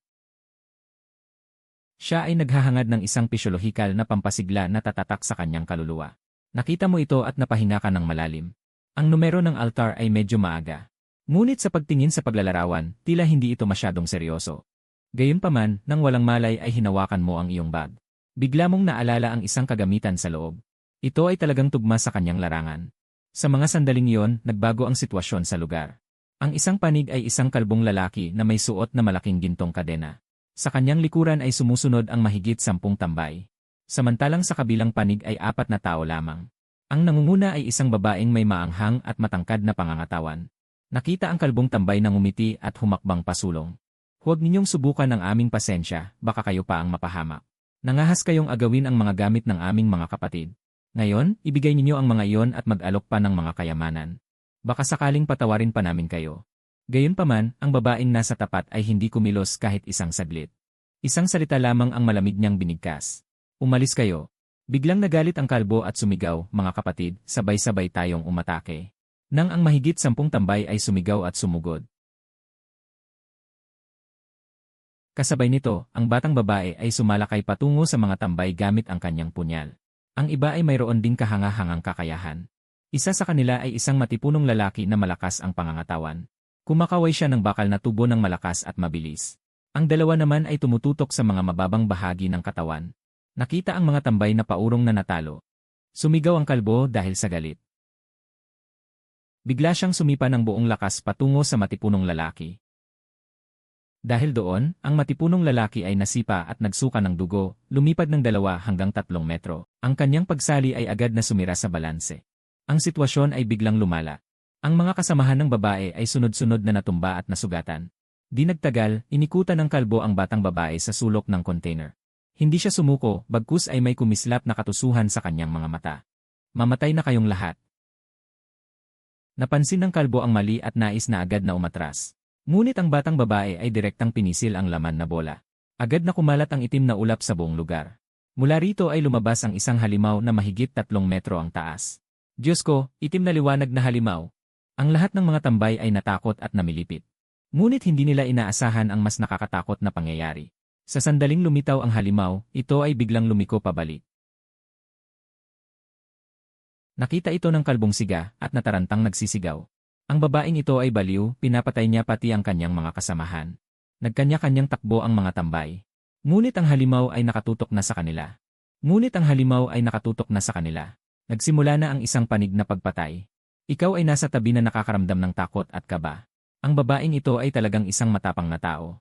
Para lang makatakas, isasama niya sa impyerno ang lahat. Para na siyang naglalakad na bomba. Sa ilang sandali lamang, tanging ang kalbong siga na lang ang nagpupumilit tumakas. Ngunit isang talon lang ang halimaw. Kaluskos, dumiretso sa ilalim ng halimaw ang kalbo. Kaluskos, makalipas ang ilang minuto, impyerno na ang bakanteng lot. Mga bangkay na ang lahat ng siga at kasamahan ng babae.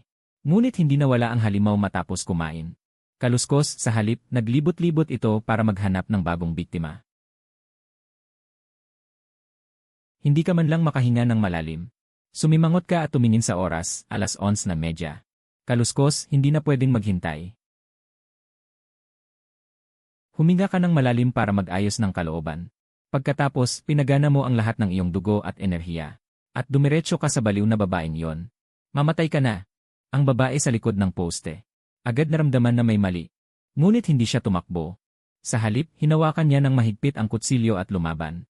Sa isang napakatusong anggulo. Kaluskos, sa isang napakatusong anggulo. Tinutok niya ito sa puso mo.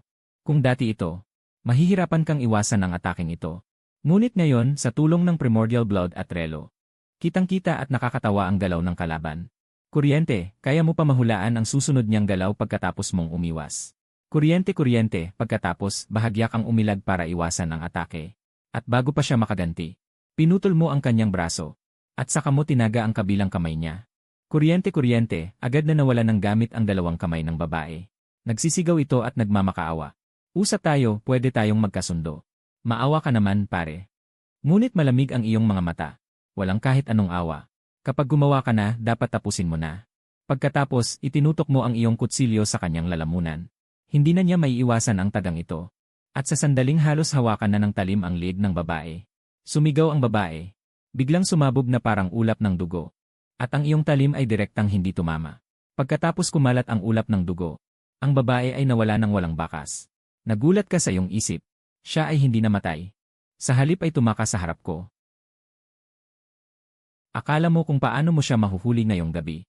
Bili-bili, hindi mo inaasahan na ang lalim ng tubig ng mundong ito ay nakakatakot. Hindi inaasahan na ang lalim ng tubig ng mundong ito ay nakakatakot.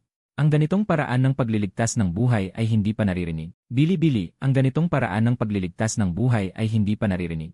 Pero sa maikling panahon ay hindi siya dapat mangahas bumalik. Sa sandaling ito, nakita mo na ang itim na ilaw na halimaw ay natuklasan ka. Sa sandaling halos mahawakan ka ng kuko. Umurong ka ng bahagya.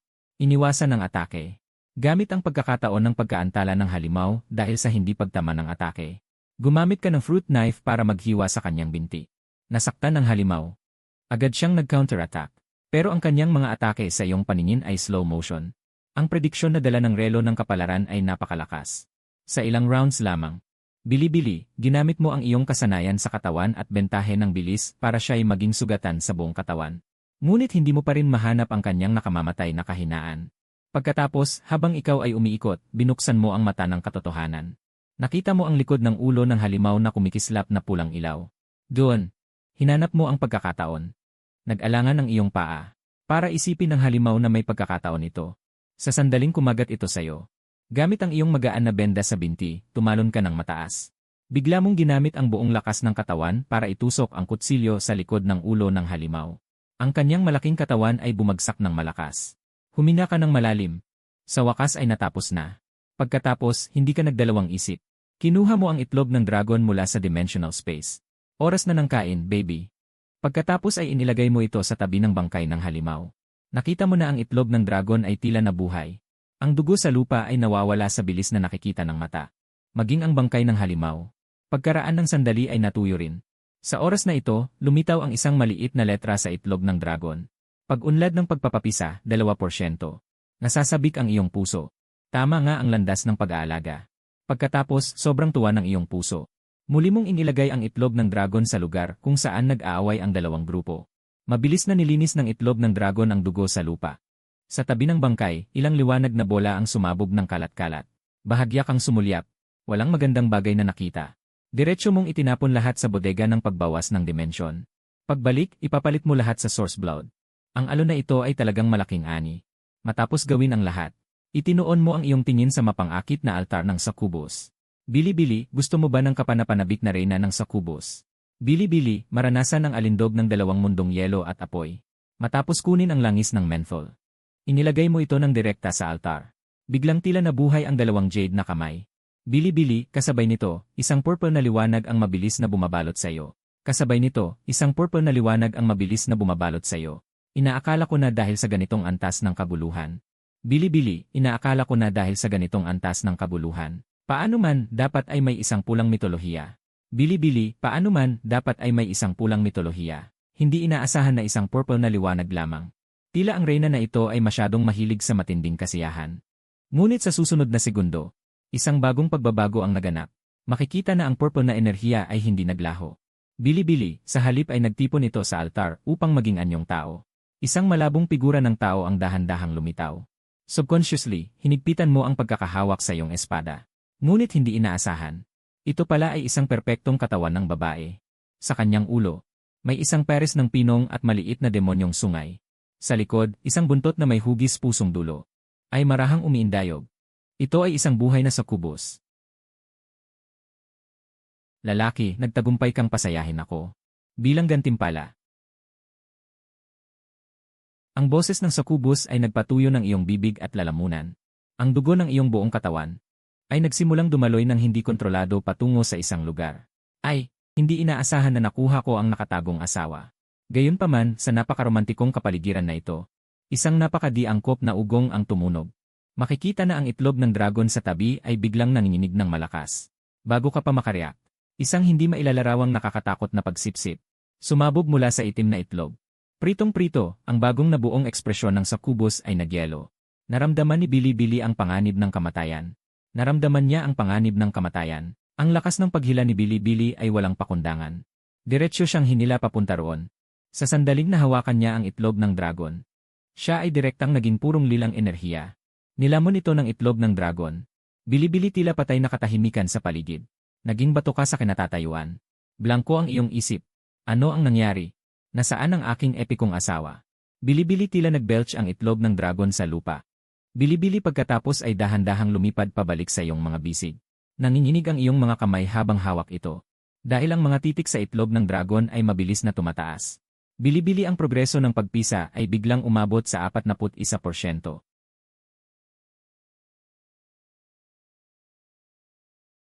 May lumitaw na ilang maliit na marka ng puso sa ibabaw nito. Ang dragon ng kalaliman at ang marka ng puso ay nagsanib. Ang itlog ng dragon ay walang tigil na kumiskis sa iyo. Alam mong hindi na babalik ang asawang Succubus na ito. Matindi mong tinurok ang shell ng itlog. Sana ay mapisa ka ng isang magandang babae na kapalit sa akin. Sa sandaling iyon, isang malakas na kulog ang sumilay sa langit. Bumaba ang kulay abong ulan. Umiwas ka at sumilong sa ilalim ng bubong sa tabi. Ang lahat ng bakas ng away ay mabilis na nawala. Pagkatapos, sinuri mo ang nakaraang laban. Ang pagtakas ng babae ay nakaasar sa iyo. Ang bili-bili ay parang isang makamandag na ahas na nakatago sa dilim. Pumasok ka na lang sa isang tatlong palapag na maliit na gusali. Upang tingnan kung mahuhuli mo ang kabilang partido. At gumawa ng isang biglaang pag-atake pabalik. Para tuluyang malutas ang nakatagong panganib na ito. Sa kabilang dako, Punong tanggapan ng lupon ng mga di pangkaraniwang bagay sa kabisera ng Dragon Kingdom. Sa laboratorio, isang mananaliksik na nakasuot ng puting gown ang biglang pumasok. General, magandang balita. Ang lihim ng Grey Feather ay nalutas na namin. Si General Lee ay nagtaas ng ulo nang hindi makapaniwala sa narinig. Sabihin mo ng detalyado, ng mabilis at may ingay. Si Professor Zhu ay huminga ng malalim. Sinuri namin ang hindi kilalang aktibong sangkap sa ulan. Natagpuan namin na ito ay hindi nakakasama sa tao. Ngunit pansamantalang pinapawalang bisa ang mga supernatural na kapangyarihan. Ano? Natigilan si General Lee sa Bilibili. Sa loob ng command center ng Bilibili, sa loob ng command center, lahat ng matataas na opisyal ay nagpakita ng hindi makapaniwalang ekspresyon. Nagwiwisik ng laway si Professor Zhu. Ang epektong ito ay magtatagal hanggang sa tuluyang sumingaw ang abuhing balahibo, bago bumalik ang kakayahan. Sa pagitan ng alas negatibo 12 ng hating gabi hanggang alas negatibo 5 ng umaga, Bilibili, sa pagitan ng alas negatibo 12 ng hating gabi hanggang alas negatibo 5 ng umaga, Bilibili, ang mga nag-aalay na nag-aakalang sila ay makapangyarihan. Bilibili, basta't mahawakan ng tubig ulan. Bilibili, ay babalik sa kanilang orihinal na anyo. Bilibili, magiging ordinaryong tao. Bilibili, kumislap ang katalinuhan sa mga mata ni General Lee. Kung totoo ang bagay na ito, ay maaaring samantalahin ang maulan na gabi upang dakpin ang mga nag-aalay na wala na sa kontrol. Bilibili, dagdag pa ni Professor Zhu. Ang tubig ulan na ito ay hindi maimbak. Ngunit kung makukuha ang aktibong sangkap nito, ay maaaring gawing panpigil o high-pressure water gun. Kung magtatagumpay ito ang magiging pinakamatulis naming sandata. Sa loob ng abandonadong maliit na gusali. Nag-scroll ka sa forum. Wan Shichong anon, nag-scroll ka sa forum. Wan Shichong anon, naghihintay sa babaeng yon. Ngunit biglang may isang post na sumaglit. Malaking lihim. Ikaw ay magiging mortal muli. Nang walang malay mong pindutin ito. Saka mo lang natuklasan na ang post ay tinanggal na. Bilibili, saka mo lang natuklasan na ang post ay tinanggal na. Bigla mong naramdaman na ito ay maaaring sadyang tinanggal. Bilibili, kung totoo ang balitang ito. Ibig bang sabihin, ang baliw na babaeng iyon sa tubig ulan ay hindi na makakataka sa pamamagitan ng pagiging ambo ng dugo. Ngunit pagkatapos, isang alalahanin ang lumitaw. Idi ako rin ba ay maapektuhan nito? Kung magiging mortal, idi wala ng pangangaso, putang ina. Bilibili, bigla mong naalala ang pinagmulang dugo na nakuha mula sa iskarlatang trono. Ang paglalarawan ay nagsasabing ito ay permanenteng pinatibay. Ito ay nagpapahiwatig na hindi ito pansamantalang dagdag na kapangyarihan. Hindi rin ito gamit. Bilibili, hindi rin ito gamit. Bilibili, kundi sarili mong kapangyarihan. Kahit na kayang alisin ng tubig ulan ang baluti ng isang tao, kahit na ang ulan sa Bilibili ay kayang magpababa ng baluti. Ngunit hindi naman ito matutunaw ang mga kalamnan, di ba? Halimbawa, ngunit hindi naman ito matutunaw ang mga kalamnan, di ba? Halimbawa, at tulad ng bodega na isang hiwalay na espasyo, dapat hindi ito mahawaan. At ang relong pangtadhana ay nasa bodega rin. Kaya hindi maaapektuhan ang aking pandamang himala. Sa gitna ng pagbuhos ng ulan, kapag ang iba ay nanghina ng parang mga asong payat, ngunit ang iyong paghina ay napakaliit lamang. Hindi ba't ikaw na ang nag-iisang Diyos sa gabing may ulan? Sa pag-isip nito, parang sasabog na ang iyong puso. Kailangang patunayan agad. Ngayon, nakatayo ka sa kulay abong ulan na kinakatakutan ng lahat. Kulog-kulog, ang ngiti sa iyong labi ay mas mahirap pigilan kaysa sayay. Ang ulan na ito ay maaaring burahin ang lahat ng superpower. Ngunit hindi nito maapektuhan ang pagpapalakas ng orihinal na dugo sa iyong katawan. Kapag ang ibang superpowered ay nanghina ng parang mga asong payat, ikaw ang nag-iisang Diyos sa gabing may ulan na ito. At ang babaeng nakakita ng iyong kakilakilabot na kakayahan. Tumakas siya pabalik sa villa gamit ang dugong pagtakas. Kulog-kulog, tumakas siya pabalik sa villa gamit ang dugong pagtakas. Ilang mga nakaitim ang nakakita sa kanya na ganito. Agad silang nagpanik. Kulog-kulog, isang mayordomo ay mabilis na tumakbo papalapit. Kulog-kulog, binibini, bakit ka nasaktan ng ganyan? Nasaan si Naida at ang iba? Kulog-kulog, nakita ang takot sa mga mata ni Yan Ruoxue. Wala na silang lahat. Siya ay lubhang nakakatakot. Pagkatapos, agad niyang ipinatawag ang pintor sa pamamagitan ng katiwala. Gustong-gusto niyang iguhit ang iyong hitsura. Kumikidlat-kidlat, sa kabilang banda, katatapos mo lang bumalik sa katayan. Kumikidlat-kidlat, itinapon mo ang mga puting gamit na iyong nakalap. Sa loob ng iskarlatang trono. Ang mga gamit na ito ay mawawala ng bisa sa kulay abong ulan. Kumikidlat-kidlat, lahat ay nagiging pinagmumulang dugo para sa pagpapalakas ng sarili. Lahat ay nagiging pinagmumulang dugo para sa pagpapalakas ng sarili. Kumikidlat-kidlat, lahat ay nagiging pinagmumulang dugo para sa pagpapalakas ng sarili. Lahat ay nagiging pinagmumulang dugo para sa pagpapalakas ng sarili. Matapos inumin ang lahat ng 4 na bote ng pinagmumulang dugo. Kumikidlat-kidlat, bumalik ka sa loob ng bahay at nahiga upang matulog. Alas 5 ng umaga. Gumising ka ng tamang-tama. Kagabi ay nakausap mo na ang may-ari ng bakahan. Ang unang batch ng mga manok ay naipadala na kaninang umaga. Naging isang walang pusong makina ka at nagsimulang magproseso. Nang maubos na ang lahat ng 500 manok, ang pag-usad ng pagpisa ng itlog ng dragon ay umabot na sa 42.3%. Sa kabuuan, 500 manok lang ang nagtaas ng 1.3%. Tulad nito, hindi ba ito isang tunay na salaan ng pera? Kaya nagpasya kang baguhin ang iyong estratehiya. Ang pagdating ng dambana ay yumanig sa mga industriya ng pisikal na negosyo. Nag-aalala ang may-ari ng bukid dahil mahirap ibenta ang kanyang mga manok. Kaya kung mapapabilis lang na maging semi-produkto ang mga manok, tulad ng hayaan silang maghanap ng sariling paraan upang ibenta. Tulad ng kikita ka lang sa bayad sa pagproseso. At hayaan na lamang na sumipsip ang itlog ng dragon, sapat na yon. Pagkatapos, tinawagan mo ang numerong telepono ng may-ari ng bukid. Diretso mong ipinaliwanag ang iyong ideya. Nagkasundo kayo agad. Nang hapon, muling nagdala si Boss Wang ng 500 manok. At gusto rin niyang dalhin ang mga manok ng kanyang mga kasamahan. Alam mong gusto niyang maging tagapamagitan para kumita. Ngunit bago pa mapisa ang itlog ng dragon, gusto mo talagang magdala siya ng mas maraming manok. Matapos ihatid si Boss Wang, muling bumukas ang gilingan ng laman.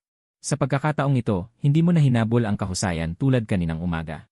Sa halip, pinili mong kontrolin ang anggulo at lakas ng pagputol ng manok. Ito ay isang espesyal na pagsasanay.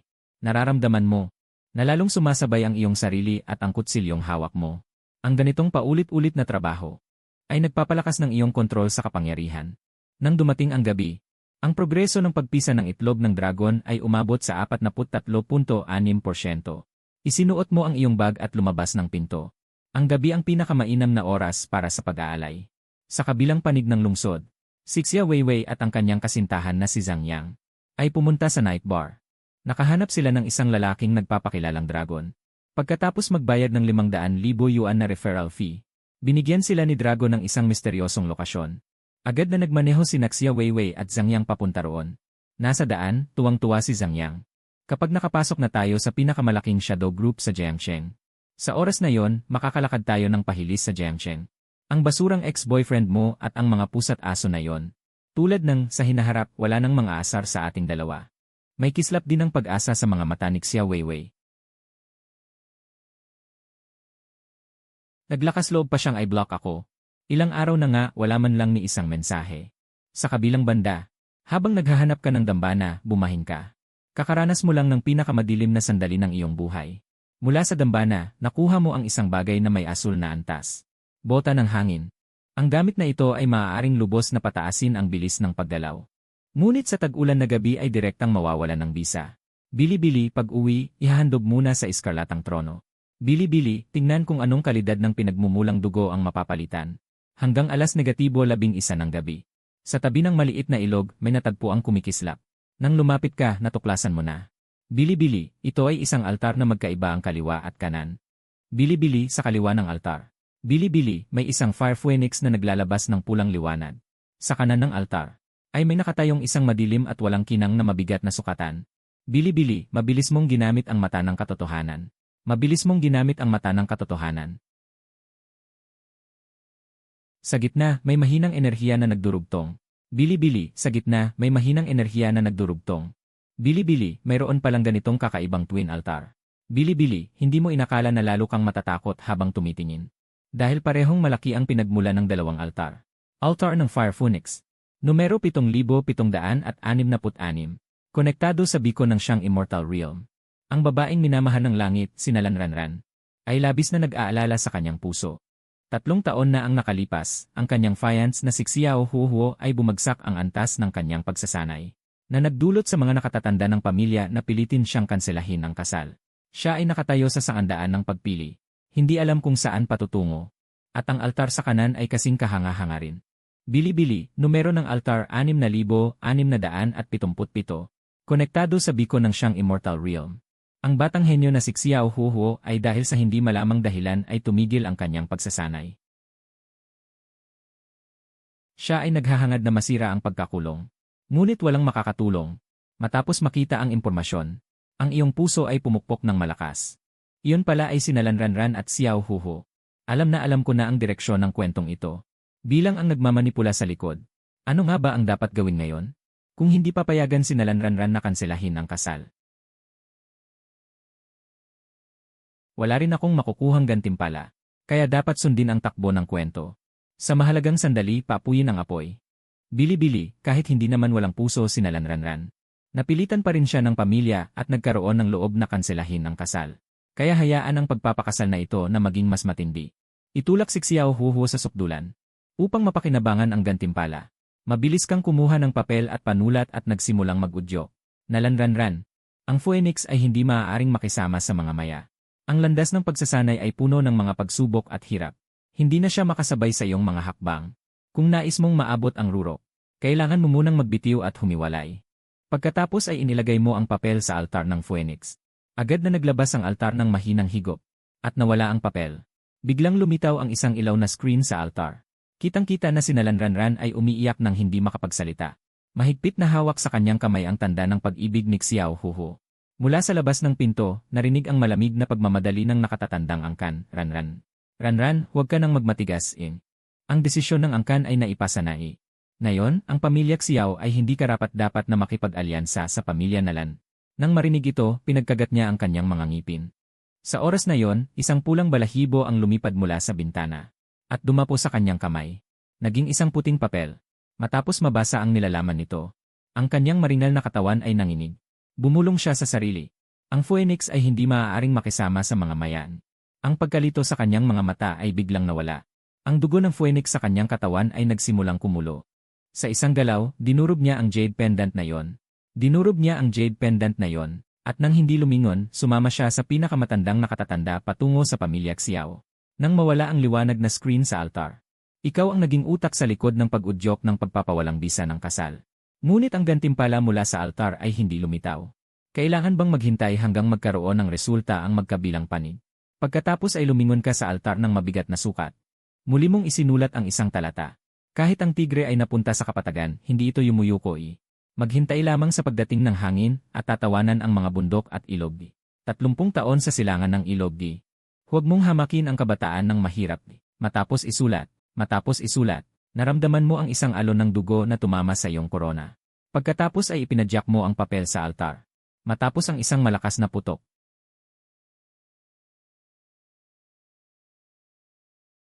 Si Nalanranran ay nagkaroon ng malamig na ekspresyon. Kahit ang nakatatanda na nasa likod niya ay puno ng paghamak. Ang pamilya Nalan ay nagpasya ngayon na pawalang bisa ang kasal sa inyong pamilya Xiao. Isang palaka na nagnanais kumain ng karne ng sisn. Huwag nang hadlangan ang kinabukasan ng aming banal na dalaga. Ang tawanan ng mga tao ay nagpahigpit sa mga kamao ni Xiao Huho. Dumaloy ang walang hanggang kahihiyan sa kanyang puso. Tumingin siya kay Nalanranran na may matatag na tingin. Ngayon, sa araw na ito, iiwan kita. Simula ngayon, hindi na tayo magkikita. Pagkatapos, sumigaw si Xiao Huho sa likod bundok habang nakatingin sa langit. Sa sandaling malapit na siyang masira. Isang piraso ng papel na may tatak ng iyong kalooban ay dahan-dahang nahulog. Diretso itong dumikit sa kanyang mukha. Bigla siyang natigilan. Binuksan niya ang papel. Mga salitang puno ng kabataang pagiging edgy ang pumasok sa kanyang paningin. 30 taon sa silangan ng ilog. Huwag mong hamakin ang kabataang mahirap. Nakita na ang katawan ni Xiao Huo ay nanginginig ng matindi. Ang apoy sa kanyang puso na halos mamatay ay biglang sumiklab. Ang aking kapalaran ay nasa akin, hindi sa langit. Ako, si Xiao Huo, ay hindi kailanman lulubog sa ganitong paraan. Sa sandaling ang kanyang matinding paniniwala ay sumabog sa sukdulan. Ang itim na singsing sa kanyang kanang kamay ay naglabas ng maningning na liwanag. Isang diwa na natulog ng libu-libong taon ay nagising mula rito.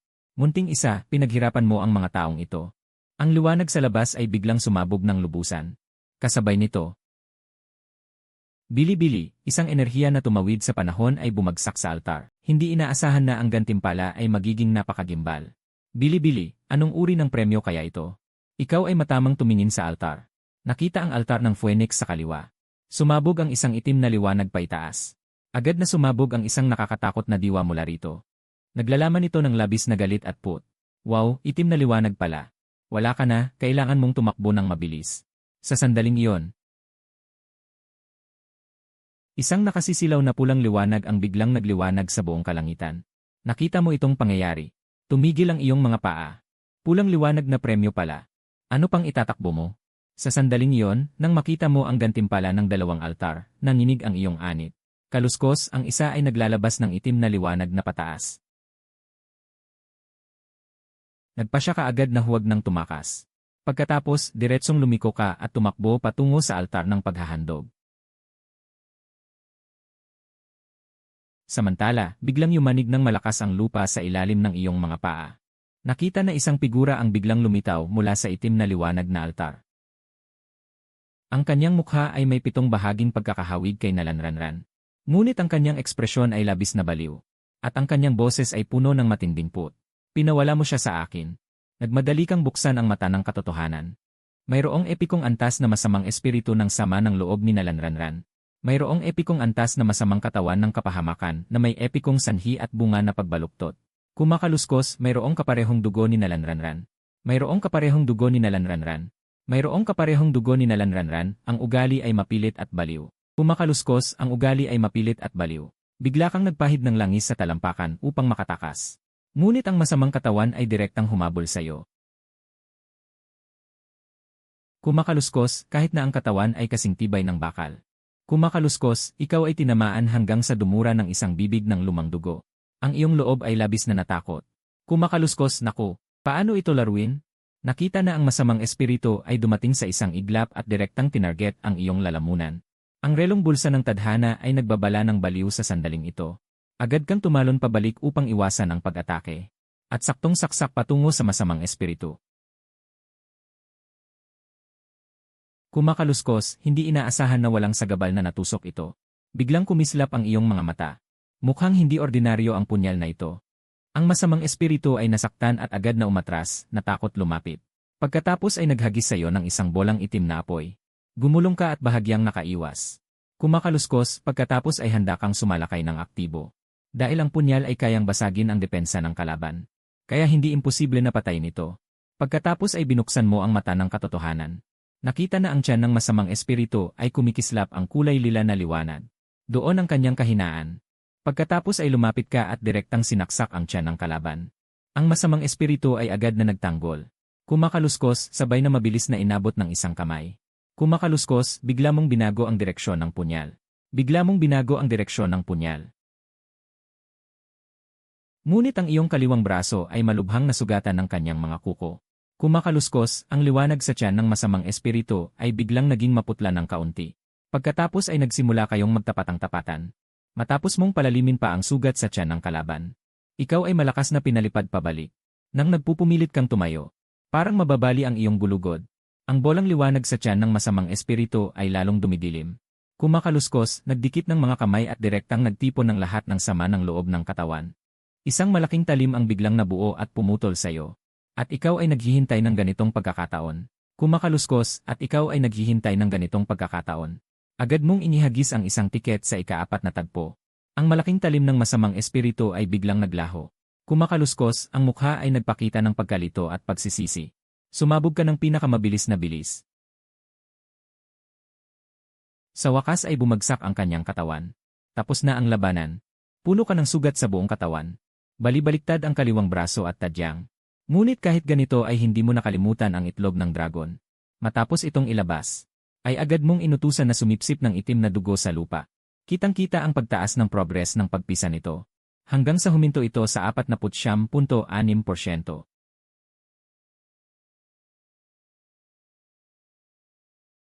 Sa halip ay lahat ay napunta sa itim na punyal. Saka mo lang naalala na hindi mo pa nakikita ang mga katangian nito.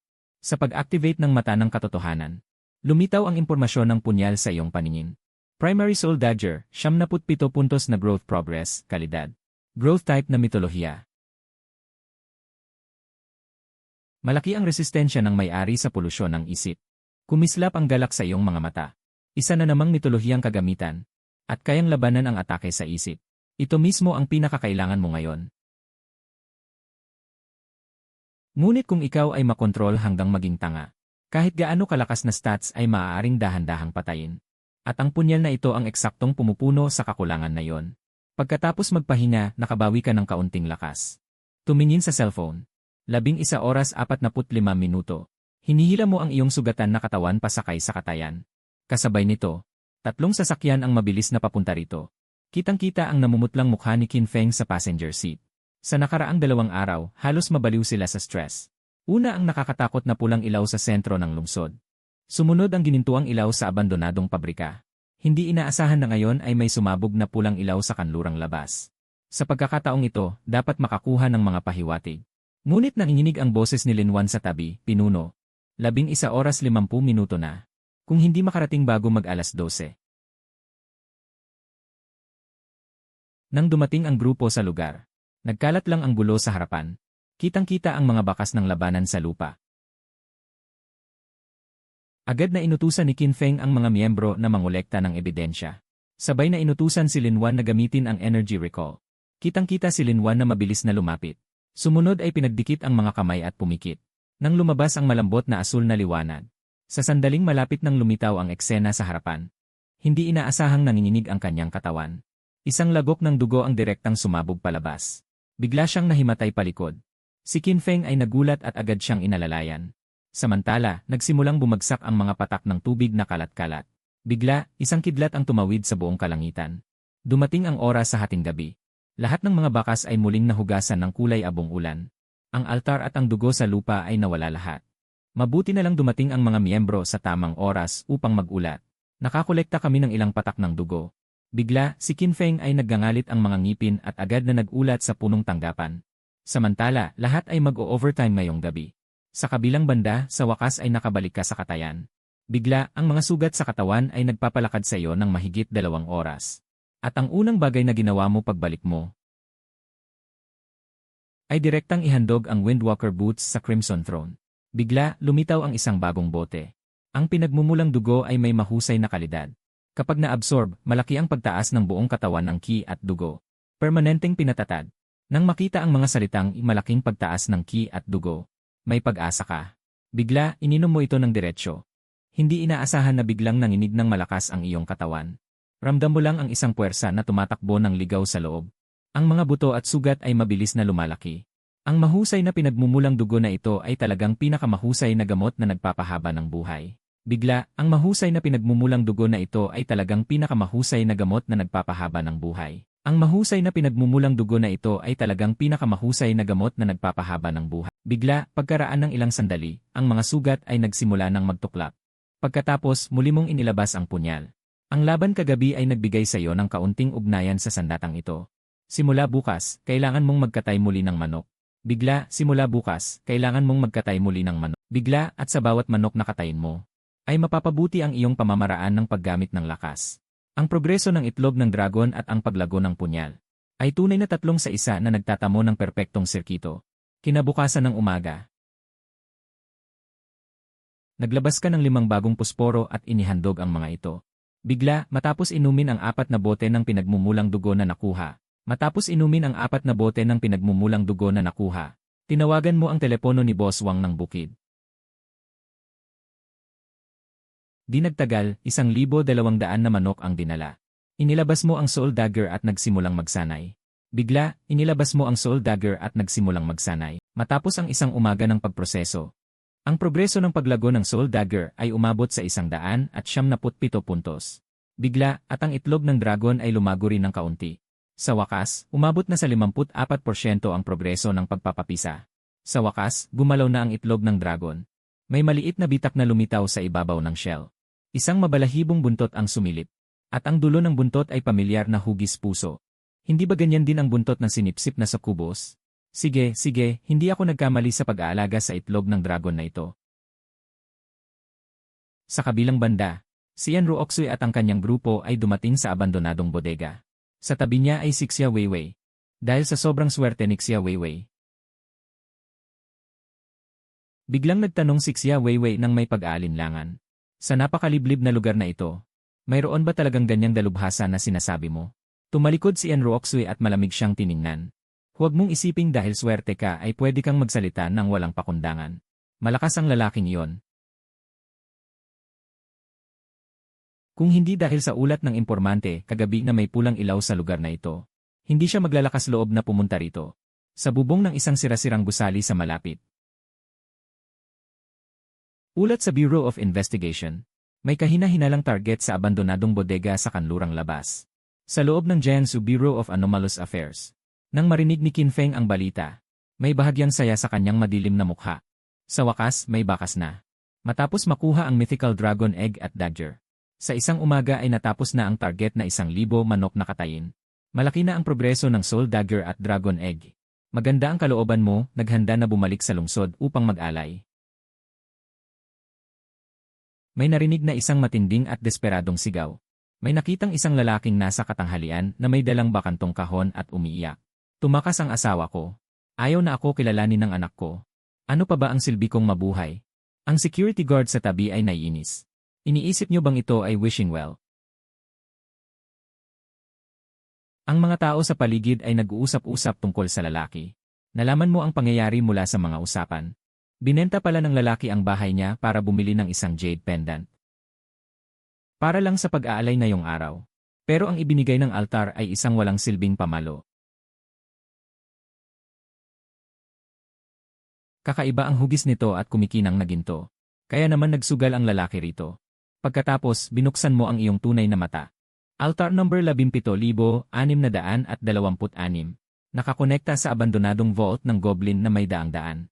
Isang duwende na kolektor na sawa na sa ginto at alahas. Nang makita ang paglalarawan, hindi mo napigilang ngumiti. Ang lalaki ay gumastos ng lahat ng kanyang ari-arian upang bilhin ang singsing na yari sa jade. Ngunit ibinigay ito sa duwende na mahilig sa mga produktong teknolohiya. Ang wakas na ito ay nakatakda na mula pa sa simula. Biglang isang mapagmataas na boses ang dumaan sa karamihan. Sandali. Nakita ang isang napakaseksing figura na lumapit. Hindi iba. Sixia Weiwei. Sa ngayon, itinaas niya ang kanyang baba at tinatamasa ang mga sakim na tingin sa paligid. Pagkatapos ay sumulyap siya sa isang nasa katanghaliang gulang na lalaki. Kung mamatay ka, wala ka ng lahat. Gusto mo bang mabawi ang lahat ng nawala sa iyo? Ang mga mata ng nasa katanghaliang gulang na lalaki ay biglang nagliyab sa pag-asa. Naisip niya, gusto ko. Ano man ang ipagawa mo sa akin, gagawin ko. Kung gusto mong magkaroon ng handog araw-araw upang sumubok, sumunod ka sa akin. Nakita na nag-snap ng daliri si Xia Weiwei. Ang mga tao sa paligid ay lahat nagulat. Ang gandang babae ba ito ay gumagawa ng charity? Pero bakit baliktad ang senaryong ito? Dalawang tambay sa labas ng grupo ang nakarinig ng usapan at biglang tumawa. Wala kayong alam. Ito ay tinatawag na pag-aalaga sa kanya. Bagaman maraming tao ang walang pera upang magpalit ng handog, mayroon ding ilang tao na maraming pera upang magpalit ng handog. Pero sa kasamaang palad, hindi gaanong marami ang pagkakataong mag-alay. Lahat ng nakuha nila mula sa pag-aalay ay isinusuko. Kung makakuha sila ng magandang bagay, bibigyan sila ng mga masasarap at mamahaling pagkain para tamasahin ang buhay. Kung sunod-sunod na walang magandang makuha, iyon ang tinatawag na taong parang slot machine. Malinaw mong naririnig ang lahat.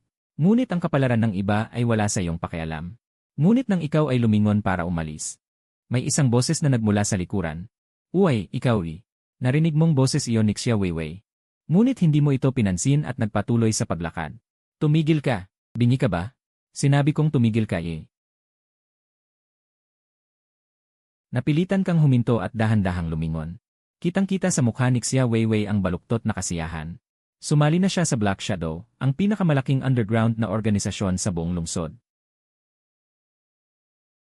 Ngunit para sa kanya, para kang isang tinik na nakatusok sa kanyang puso. Isang walang kwentang tao na nangahas na i-block at i-delete siya. Isang walang kwentang tao ang nagalit at ni-block at ni-delete siya.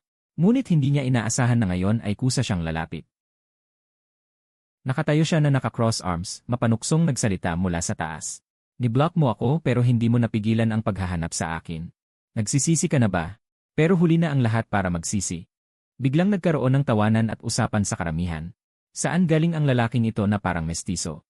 Parang katunog ng dating kasintahan. Gusto ng palaka na kumain ng karne ng sisne, ganun ba? Subalit sa sandaling iyon, ang iyong tiyan ay kumakalam na. Wala kang gana na pansinin si Xia Weiwei sa harap mo. Nakita mo ang kanyang walang pakialam na itsura. Sa wakas ay hindi na napigilan ni Xia Weiwei. Nagpapanggap ka pa rin dito. Bigla niyang sinipa ang kanyang kanang sapatos na may takong. Pagkatapos ay hinubad niya ang kanyang itim na medyas sa harap ng lahat. Hindi ba gusto mong humingi ng awa sa akin? Ngayon, lumuhod ka at halikan ang aking mga daliri sa paa. Maaari kitang bigyan ng 20,000 bilang pambayad sa pagkain ng aso. Sabay kuha niya ng makapal na salansan ng pera mula sa kanyang bag. Ang mga tao sa paligid ay nagsimulang manggulo. Maswerte ang lalaking ito. Dilaan mo na, dilaan mo na. Bakit ginagantimpalaan siya ng Diyosa? Pwede bang ako na lang? Napagising ka mula sa iyong gutom. Ano ba ang sinasabi ng babaeng ito na walang kwenta? Mag-isa na lang akong kumain sa karinderya. Nang makita ni Xia Weiwei na hindi ka gumagalaw, sa wakas ay nabaliw na siya. Lumuhod ka. Subalit pagkasabi pa lang niya, narinig ang isang malakas na palakpak. Ang lakas ng tunog ay agad na lumunod sa ingay sa paligid. Ang magandang mukha ni Xia Weiwei ay biglang napailing sa likod. Lumitaw ang isang marka ng kamay sa kanyang maputing mukha. Pagkatapos ay binigyan mo siya ng isa pang sampal sa kabilang pisngi. Ang lakas nito ay agad siyang natumba sa sahig. Napahawak si Xia Weiwei sa kanyang mukha, hindi makapaniwala. Ilang mga gwardiya ang nakakita at agad na sumugod sa iyo. Ngunit pagkatapos ng ilang mahinang pagtama, sumigaw sila sa sakit at lumipad pa atras. Pagkatapos ay lumapit ka kay Xia Weiwei na nanginginig. Tiningnan mo siya ng may paghamak. Karapat-dapat ka ba? Pagkatapos ay lumakad ka na lamang palayo. Sa sandaling iyon, isang lalaki sa karamihan ang agad na kumuha ng kanyang telepono. Ulat.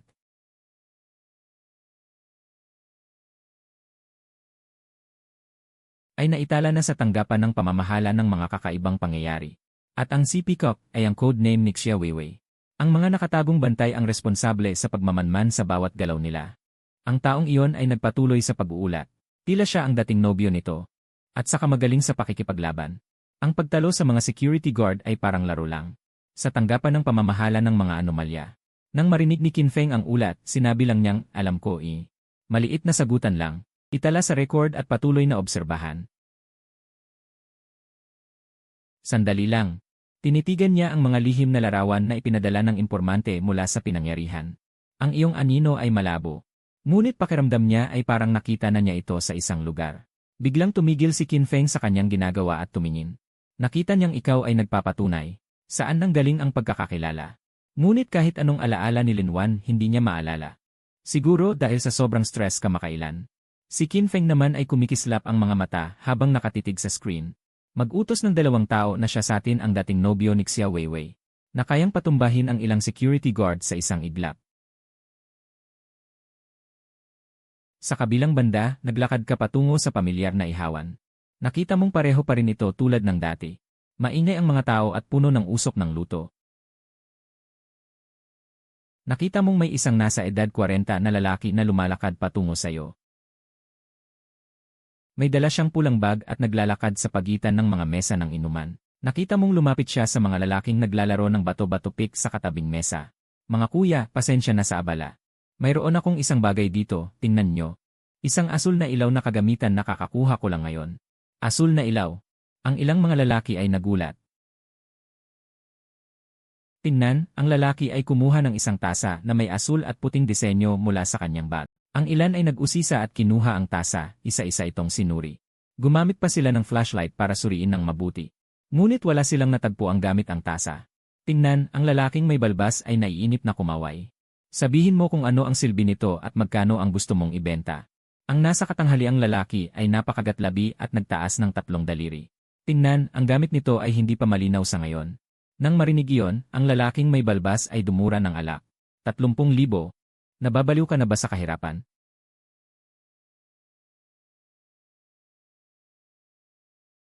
Sa oras na ito, nakikita mo ang lahat. Pagkatapos, biglang bumukas ang mata ng katotohanan. Tingnan, ito ay napunta sa hindi kapansin-pansing tasa. Tasa ng katahimikan, mahusay na kalidad, kayang maglaman ng abo ng ulan. Nang makita ang epekto, bigla kang huminga ng malalim. Bili-bili, ito ay isang napakagandang artifact. Dahil ang abo ng ulan ay kayang i-format ang lahat ng kapangyarihan. Ngunit hindi ito maimbak. Subalit kung basta-basta mong ibubuhos ang nakaimbak na abo. Kaya na.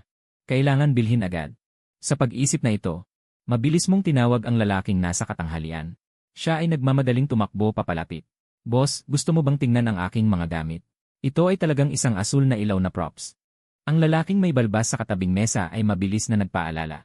Kuya-kuya, maliit na kapatid, huwag kang magpakatanga. Bili-bili, ang taong ito ay mukhang isang matandang manloloko. Talagang asul na ilaw na props. Kahit 10,000 ay hindi mabibili. Ikaw, nang makita ito, umiti lamang at tumango. Sabay niya sa lalaki na umupo. Boss, dagdag pa ng 2 manok na binti. At isang malaking order ng beef chow mein. Ang kuya na ito ay medyo gutom. Dagdagan pa ng karne. Bili-bili, hindi inaasahan ng lalaking nasa katanghalian. Hindi inaasahan ng lalaking nasa katanghalian. Siya ay hindi lamang hindi ako pinalayas, kundi inanyayahan pa akong kumain.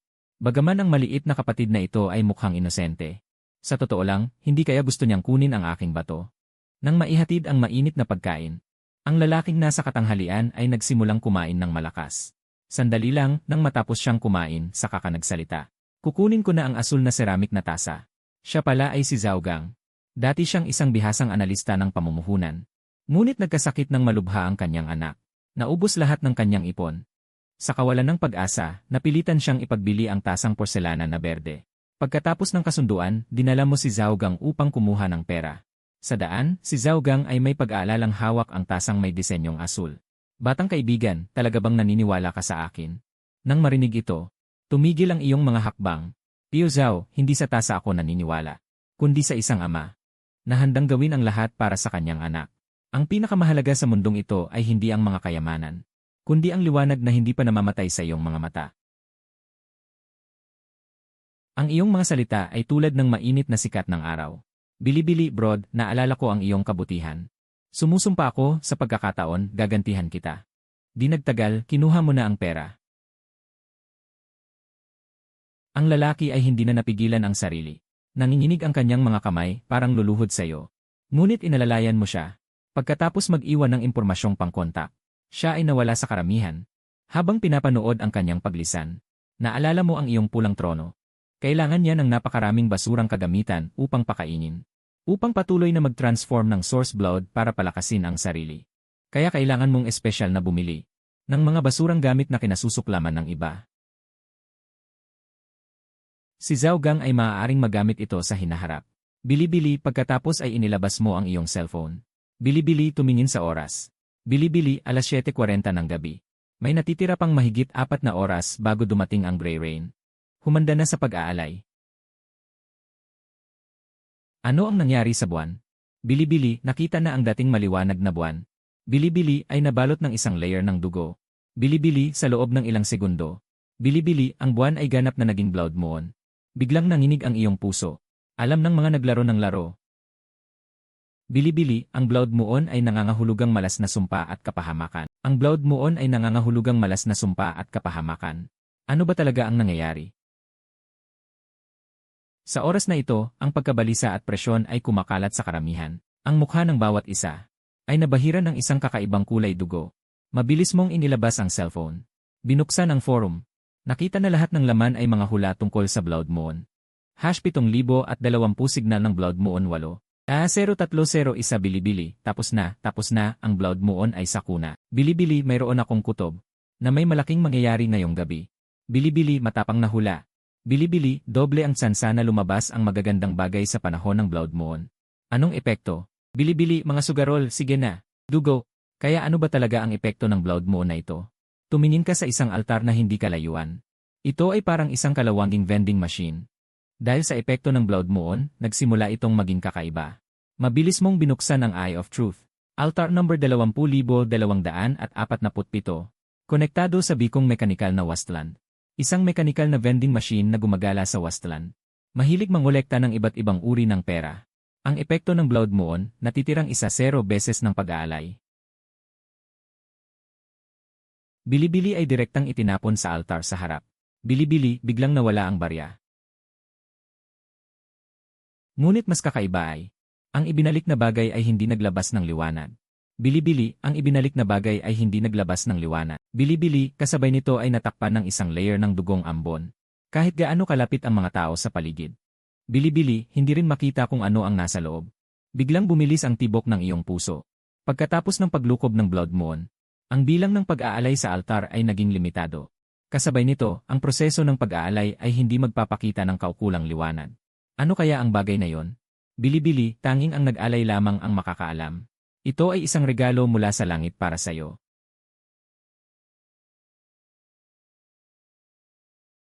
Kailangan mong magmadaling maghanap ng altar. Di nagtagal, natapos mo ang 2 pag-aalay. Ngunit ang resulta ay hindi gaanong kasiya siya. Ang isa ay nagbigay lamang ng asul na kalidad na mahabang espada. Kahit na ito ay matalas na pumutol ng bakal at hindi masira. Ngunit ikaw ay isang lalaking mayroong mythical grade soul dagger. Ang espadang ito ay maaari lamang magdagdag ng pagkain sa Crimson Throne. Ang ibang altar ay nagbigay sa iyo ng purple quality shoulder guard. Bili-bili, galit ng mabangis na hayop. Bili-bili kapag isinuot ay may aktibong kasanayan. Bili-bili, sa maikling panahon ay maaaring pukawin ang mabangis na lakas. Pagkatapos ay mahuhulog sa matagal na kahinaan. Bili-bili, tila ang maging Source Blood ay ang tanging kapalaran niya. Hindi alam kung ano ang lasa ng epic grade Source Blood. Sa wakas, sa kanto ay nakakita ka ng isa pang altar. Gumana ang mata ng katotohanan. Bili-bili, altar number 1.050 konektado sa nalanta at nawalang dagat ng mga bituin. Ang liwanag na hinabol niya sa buong buhay ay namatay na. Nagnanais na makita muli ang liwanag ng pag-asa. Bili-bili, natitirang bilang ng pag-aalay, 7. Nakita ang kinakailangan. Una mong naisip ang pusporo ng pag-asa. Ngunit ang mga pusporo ngayon ay nayalay na sa Crimson Throne. At ang mga ordinaryong pusporo at lighter. Lahat ay kulang sa diwa ng pag-asa. Pagkatapos ay hinawakan mo ang iyong buong katawan. Para kay Zhao Gang, ang piraso ng papel na ito ay ang pag-asa ng kanyang anak na mabuhay. Isa ring kabataan. Ang katibayan ng pagtulong sa isang estranghero. Bili-bili pagkatapos ay naisip mong subukan. Inilagay ang piraso ng papel sa gitna ng altar. Bili-bili, hindi inaasahan na sa tenga ay may isang puno. Wala. Buntong hininga ng kaaliwan. Kasunod bili-bili. Bili-bili lumitaw sa altar ang isang ordinaryong bituing may 5 tulis. Gumana ang mata ng katotohanan. Pangalan bituin ng pag-asa. Kalidad alamat isang beses lang gamitin na consumable. Automatikong magiging aktibo kapag namatay ang may-ari. Maaaring muling hubugin ang laman at kaluluwa ng may-ari. Buhayin sila sa buong estado. Bigla mong pinalaki ang iyong mga mata. Wow, isang resurrection coin pala ito. Ito ang totoong trump card para sa kaligtasan. Napakataas ng halaga nito kaya hindi na masusukat ng ordinaryong pag-isip. Pagkatapos ay inilagay mo ang bituin ng pag-asa sa dimensional na espasyo. Bili-bili pagkatapos ay inilagay mo ang bituin ng pag-asa sa dimensional na espasyo. Bili-bili sinimulan mong bilisan ang pagbalik. Sa daan pa uwi. Nagsusurf ka sa forum. Napansin mong may mali. Isang sikat na altar sa aming lugar. Kakasakripisyo lang dito ng sunod-sunod at biglang sumabog. Sa ibaba ay may kasamang malabong larawan. Nakita na ang dating buo na altar. Mga nagkalat na bato na lang ang natira. Bili-bili sumabog din ang comment section sa ibaba. Wow, ang altar pala ay maaaring masira. May nagbilang dito. Malamang masisira pagkatapos ng 1-0 na sakripisyo. Basta kung hindi mawawala ang luma, hindi darating ang bago. Bili-bili basta kung hindi mawawala ang luma, hindi darating ang bago. Bili-bili sirain ang lahat ng altar. Baka makakuha tayo ng mas maganda. Bili-bili baka makakuha tayo ng mas maganda. Nakita ang dalawang grupo na nagtatalo ng walang katapusan. Wala ring reaksyon ang mga opisyal. Mukhang nagulat din ang mga nasa itaas sa biglaang pagbabago. Naabutan silang hindi handa. Ipinapakita nito na hindi basta-basta ang dugong buwan. Dahil ang altar ay nasira. Kung ito ay biyaya o sumpa ay hindi pa alam. Kailangan mong kunin ang bagong gamit. Gawing tunay na kapangyarihan. Sa daan pabalik. Nakita mong maraming altar na walang nag-aalay. Ang bilang ay nananatili pa ring 1-0. Talaga namang kakaunti ang tao sa suburb. Pagbalik mo sa bahay katayan. Agad na ang asul na kalidad na mahabang espada. Inialay sa pulang trono. Matapos inumin ang natatanging pinagmumulang dugo. Muli mong inilabas. Ang epikong balikat. Naramdaman mong nanginginig ang pulang trono. Pagkatapos, lumitaw ang isang lilang pinagmumulang dugo. Bili-bili pagkatapos, lumitaw ang isang lilang pinagmumulang dugo. Pangalan, pinagmumulang dugo. Kalidad, epiko. Kapag na-absorb, lubos na tataas ang iyong buong katawan na enerhiya. Pagkatapos, diretsyo mong ininom ito sa pamamagitan ng pagtaas ng ulo. Epikong pinagmumulang dugo. Parang bombang nukleyar. Ang nakakatakot na enerhiya ay biglang sumabog sa loob ng katawan. Ang lahat ng kalamnan ay bumabalong lumaki at nagbabagong muli. Ito ba ang pagtaas na dulot ng epikong pinagmumulang dugo? Bili-bili pakiramdam mo ngayon kahit isang suntok lang. Bili-bili ay kaya nang tumagos sa dingding ng silong. Sa oras na ito, tiningnan mo ang iyong telepono. 11:59.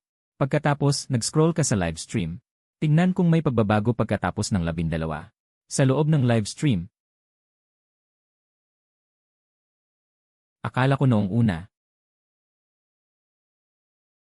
Bili-bili ngunit pagdating ng dugong buwan, ang altar lang ang hindi nawala. Bili-bili pagkatapos, naglabas siya ng bagay at naghanda para mag-alay. Bili-bili hindi inaasahan na biglang nagsimulang manginig ng matindi ang altar.